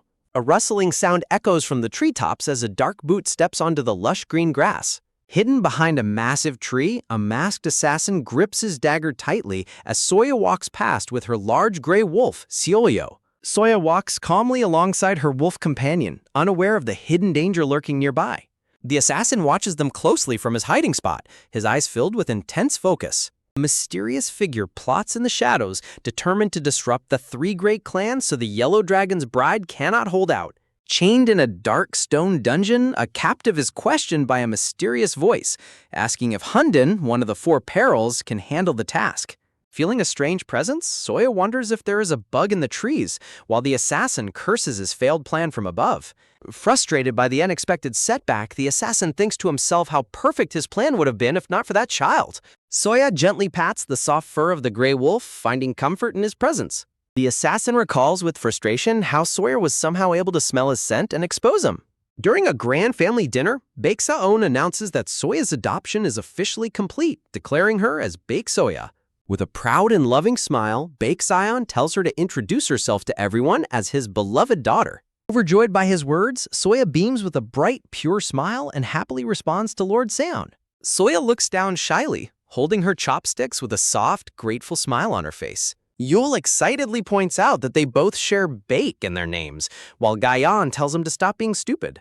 Yul enthusiastically declares that having the same family name makes them real siblings now, thrilled to have Soya as a sister. Gayan quietly eats his food, trying to ignore Yul's loud and energetic antics.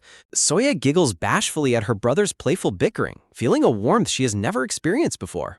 Baek Saon gazes warmly at Soya, deeply pleased to see her smiling and enjoying her meal. The aide questions Seon about Soya's comfort, teasingly noting how easily she calls the young masters her brothers, leaving Seon sulking in disappointment. The family continues their peaceful dinner, enjoying the lively and warm atmosphere of the dining hall. Seon looks at Soya with a gentle, slightly nervous smile, hoping she feels truly at home. Seon asks Soya if she is comfortable, and she quickly reassures him that everyone has been incredibly kind to her. Seon smiles in relief, glad to hear that she feels comfortable and well cared for. Seon contemplates Soya's request, visualizing the wolf and a cute tiger pup as companions. Soya looks up with wide, startled eyes, surprised by Seon's sudden contemplation. Seon looks down at Soya with a calm and reassuring expression. Soya worries to herself, wondering if Seon will reject Ciolio because he is actually a magic beast. Seon decides that to avoid shocking others, they will claim Ciolio is a child of the wolf clan while he stays at the palace. Soya imagines Ciolio fitting in perfectly alongside the other member wolves of the wolf clan. Delighted by Seon's generous decision, Soya's face lights up with sheer joy. Yul jumps in surprise, amazed that Soya managed to tame a wild magic beast that is normally impossible to get close to. Yul eagerly asks about the black wolf from yesterday, while Soya laughs sheepishly at his intense curiosity. The four of them share a peaceful moment around the dining table, their bonds growing stronger with each conversation. Seon explains that on the day of the Mountain Lord Festival, he plans to formally introduce her to the vassals as his daughter. Seon smiles warmly at Soya, promising to protect her and make her a true member of the family. Soya clasps her hands together, her eyes sparkling with excitement for the upcoming festival. But when Yul excitedly mentions seeing her beast transformation, Soya's eyes widen in absolute panic and fear. Tense silence falls over the table as Soya freezes, completely terrified by the mention of transformation. Soya hangs her head in distress, and Seon immediately notices her sudden shift in mood. Soya anxiously recalls how her previous father discovered she was a fake after her first beast transformation, but Seon gently reassures her that there is no need to rush. Seon places a gentle hand near her and tells her not to worry, advising that she doesn't have to force herself if she doesn't want to. Gayan playfully pushes Yul's face away with a bright smile, telling Soya not to let anyone pressure her. Gayan clenches his fist confidently, promising to protect her from any uncomfortable situations. Gahyeon boldly declares that she doesn't have to do anything she doesn't want to, even if Seon requests it, leaving Seon completely shocked. Soya smiles softly, deeply comforted by her older brother's protective and loving words. As night falls, the crimson leaves of the trees sway gently against the darkening sky. An eerie red glow envelops the towering traditional palace building, casting a solemn and mysterious atmosphere over the grounds. Standing alone in the vast courtyard under glowing red lanterns, Soya looks small and pensive. Bathed in the warm red light, Soya closes her eyes and clasps her hands together in silent prayer. Shadows of two menacing figures loom over a small, fluffy, white bird-like creature that smiles innocently. Soya's eyes fly open in terror as a dark memory of her former family looms, their silhouettes questioning her. A dark, clawed silhouette reaches out against a stark white backdrop with a desperate cry of "Why?" Splatters of dark ink stain a textured gray background, reflecting Soya's internal turmoil and dark thoughts. Soya sits up in her bed with a gasp, breathing heavily and trembling from the vivid nightmare. The gray wolf puppy Celio whimpers and climbs onto her bed, prompting her to whisper, "Celio?" Soya gently strokes the puppy to soothe both of them, murmuring softly, "I just had a bad dream." A deep red backdrop carries Soya's inner thoughts. "I'm still scared after all. If I call Lord Seon father?" Soya hugs the wolf tightly, haunted by the memory of her previous family's cold, glowing eyes and her fear of abandonment. The heavy question weighs on Soya's mind. What if they changed like those people did? In the bright light of morning, grand white banners bearing a majestic tiger emblem hang outside the main palace building. Soya looks up in surprise, her hair neatly tied into two adorable buns. An attendant presents Soya with a beautiful white robe featuring a detailed tiger design on the back, reminding her of Lord Sion's own clothing. The kind attendant gently helps Soya slide her arms into the long sleeves of her new ceremonial attire. Soya clenches her fists and beams with a joyful smile, thrilled with how wonderful she looks in her new tiger-patterned robe. Soya is asked if she knows why the festival is held on Horam Mountain, and she admits she has never heard of the ancient legend. An illustration depicts a massive white tiger resting peacefully, showing how the entire Horam Mountain is believed to be its spiritual body. Soya is shocked to realize she has been stepping all over the white tiger's sacred body, but the attendant tells her not to worry. Golden drawings of the ancient divine beasts shine brilliantly as the narrative explains the legend of their eventual awakening. An ancient prophecy foretells that the bride of the yellow dragon will be the one to awaken the four ancient divine beasts. Legend says the other divine beasts left behind sacred relics like a glowing sword, a bow, and a mirror, but the white tiger left nothing, suggesting its relic is hidden on Horam Mountain. A close-up of a sleek, dark sword resting elegantly in the shadows. Soya stands patiently as the attendant carefully fastens a black wrist guard onto her arm to complete her outfit. Gahyun stands in the cherry blossom-filled courtyard holding his sword, greeting her warmly. "Good morning, Soya. Did you sleep well?" Soya's clean white robe stands out beautifully against the delicate pink cherry blossoms.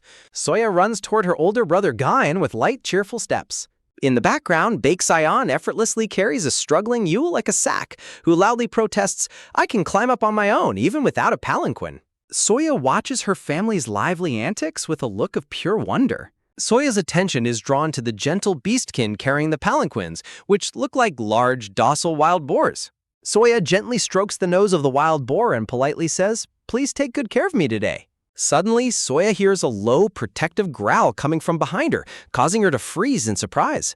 Celio stands tall and growls defensively at the boar, prompting Soya to worry that he looks much bigger than usual. Soya frantically tries to soothe the growling wolf, telling him, "Ciolio, you shouldn't do that," while the boar whimpers in fright. A dark boot steps forward with a firm tap as a calm, commanding voice calls out, "You rascal." Baeksan stands with his arms crossed, looking down at the wolf with a knowing smile. Seon gently places his hand on Ciolio's head to calm him, murmuring, "I guess there's no helping it." The giant wolf immediately melts into a whimpering, affectionate puppy surrounded by floating hearts, much to Soya's relief. Seon gazes intently at the wolf and wonders silently, "Ha, that fella looks just like." Soya giggles happily and wraps her arms around Ciolio's neck, loving her protective companion. The scene transitions to the group making their way up the vibrant green mountain paths. Inside her palanquin, Soya closes her eyes and takes a deep, peaceful breath. The camera pans up to a beautiful, bright blue sky filled with fluffy white clouds. Soya and her brothers enjoy the refreshing ride. Soya rides in a palanquin carried by Ciolio, while Gahyun and Yule ride in one carried by the boar. Soya reflects on how terrifying the dark mountain was in her past, realizing how different and refreshing it feels to travel it now with people who care for her. A heartfelt speech bubble from inside the palanquin reads, "Thank you, Ciolio." Soya pokes her head out of the palanquin to smile warmly at her big gray wolf companion. Soya gasps in excitement, pointing toward the clear blue sky and shouting, "We are already at the mountain peak!" They step out at the peak, where Yule explains that young beastkin ride in palanquins because the Mountain Lord Festival requires a lot of stamina. Soya feels a sudden wave of nervousness as she notices the surrounding crowd whispering about her arrival. Two onlookers whisper curiously to each other, saying, "How old did they say she was?" And they said she's 9. Gahyeon beams with a cheerful smile as he gently holds Soya's hand, while Yule stands happily in the background, both brothers dressed in clean white ceremonial garments. Soya smiles with pure joy, her hair neatly tied into 2 adorable buns with a gray ribbon headband. A close-up showing the intricate floral and cloud embroidery decorating the elegant sash around Soya's waist. A hand raises a gleaming ceremonial sword decorated with golden bells at the guard against a bright blue sky. Baek Saon, with striking blue eyes and long white hair under a dark, wide-brimmed hat, holds 2 crossed ceremonial swords in front of his face. Beautifully illustrated light blue lotus flowers blossom on a clean white background, setting a serene tone.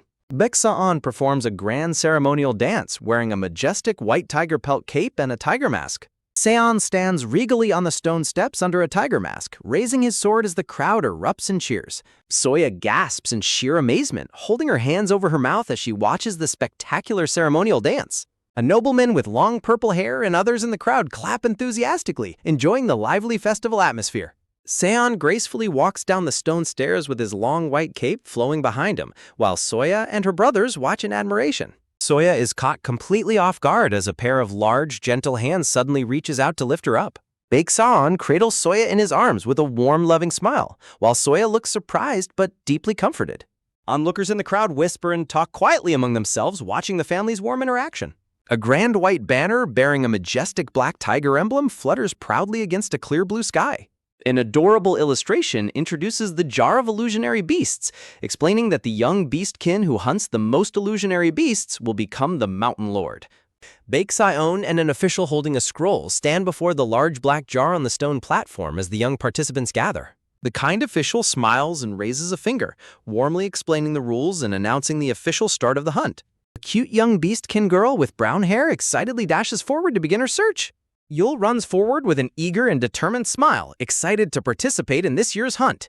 Bright blue flares shoot high into the sky over the lush green forest canopy, signaling the official start of the Mountain Lord Festival.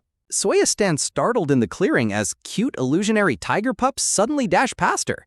Soya turches her chin anxiously and worries to herself, realizing that all the other children are using their beast transformations. Gahyeon approaches Soya with a reassuring smile, calling out to her to join him for the hunt. Gahyeon proudly points to himself and smiles, encouraging Soya by mentioning that he won the Mountain Lord Festival last year. Soya's face lights up with a sweet, blushing smile, deeply comforted by her older brother's kindness. Gahyeon walks hand in hand with Soya, guiding her gently into the sunlit green forest. A magical trail of purple stardust glimmers through the trees as the narration notes Soya's participation in the festival. A mysterious figure dressed in dark clothing watches Soya silently from the branches, frustrated that the presence of the guards at the palace prevented them from acting sooner. Gahyeon smiles and suggests that they start their hunt by catching a small animal first, and Soya happily agrees. Soya looks back with a worried expression, feeling a bit anxious about having to leave Seolyo behind at the entrance. Soya fondly recalls gently stroking Seolyo's head and apologizing to him, promising the whimpering wolf that she would return soon. Soya closes her eyes with a sweet smile, happily planning to reward Seolyo with his favorite treat when she gets back. Suddenly, Soya spots a glowing white illusionary rabbit in the grass and excitedly points it out. Gahyeon gently places a hand on Soya's shoulder, reminding her that even though it is an illusion, it will behave just like a real animal. Soya carefully stealths forward, tiptoeing quietly through the grass to get closer to the rabbit. Soya pounces forward with a swift leap, aiming to catch the quick little creature. But the agile white tiger pup swiftly scurries away, leaving behind a small cloud of dust. Soya falls onto her hands in the grass as the little pup runs off, and she sheepishly apologizes to Cotton Puff for missing. Soya looks downcast and tearful, murmuring that it was too mean of the pup to run away, while Gahyeon watches with a sheepish sweat drop.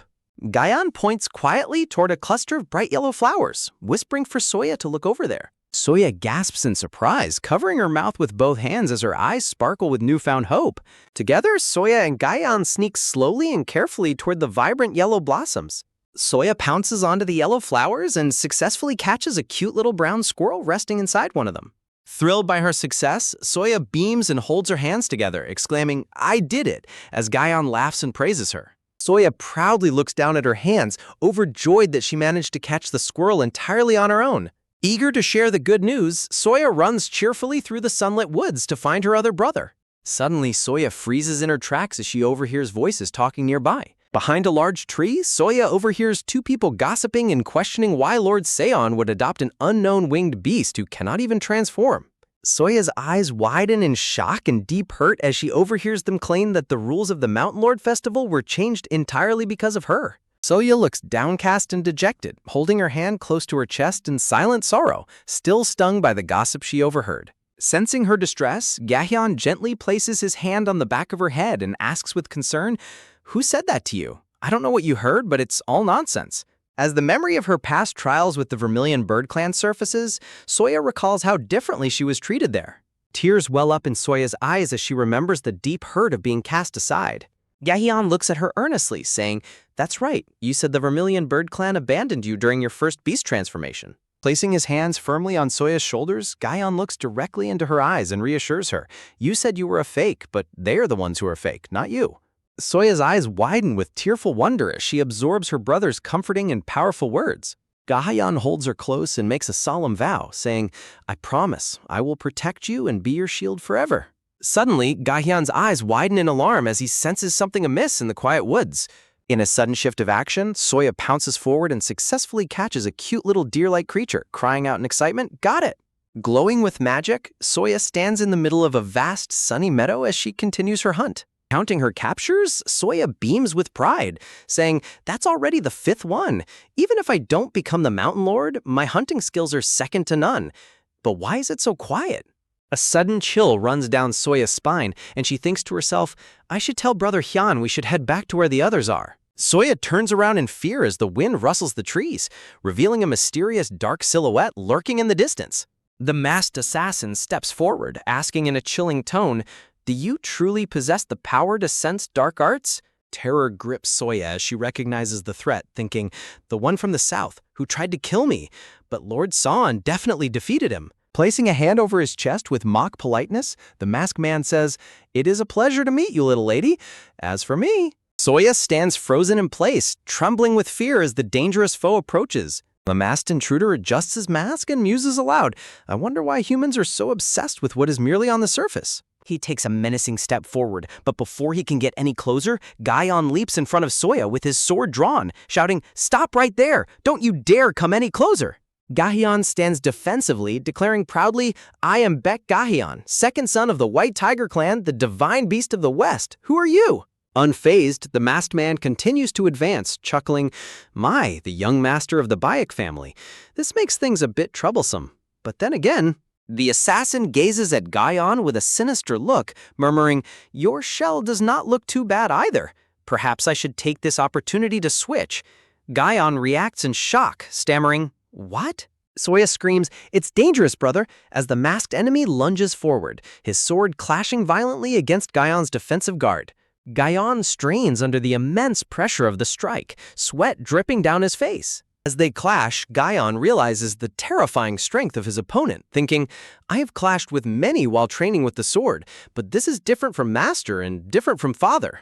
The assassin grins behind his mask, surrounded by a malevolent red aura. Gritting his teeth, Gaion focuses his mind, telling himself, "No, now is not the time to be distracted."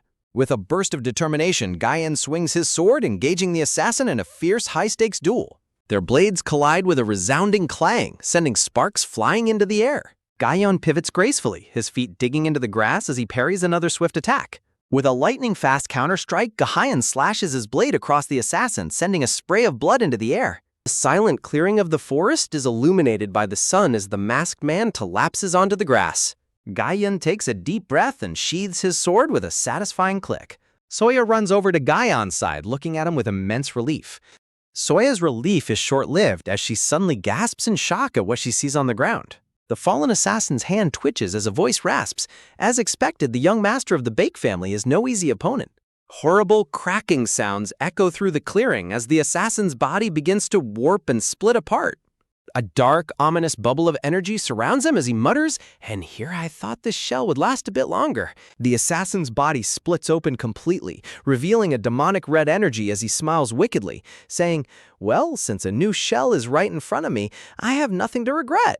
Guyon's face pales in utter horror as he cries out, "That is..." A giant, monstrous spider-like shadow rises from the remains of the shattered host. Close-up of a terrifying, drooling maw filled with razor-sharp fangs growls menacingly, ready to strike.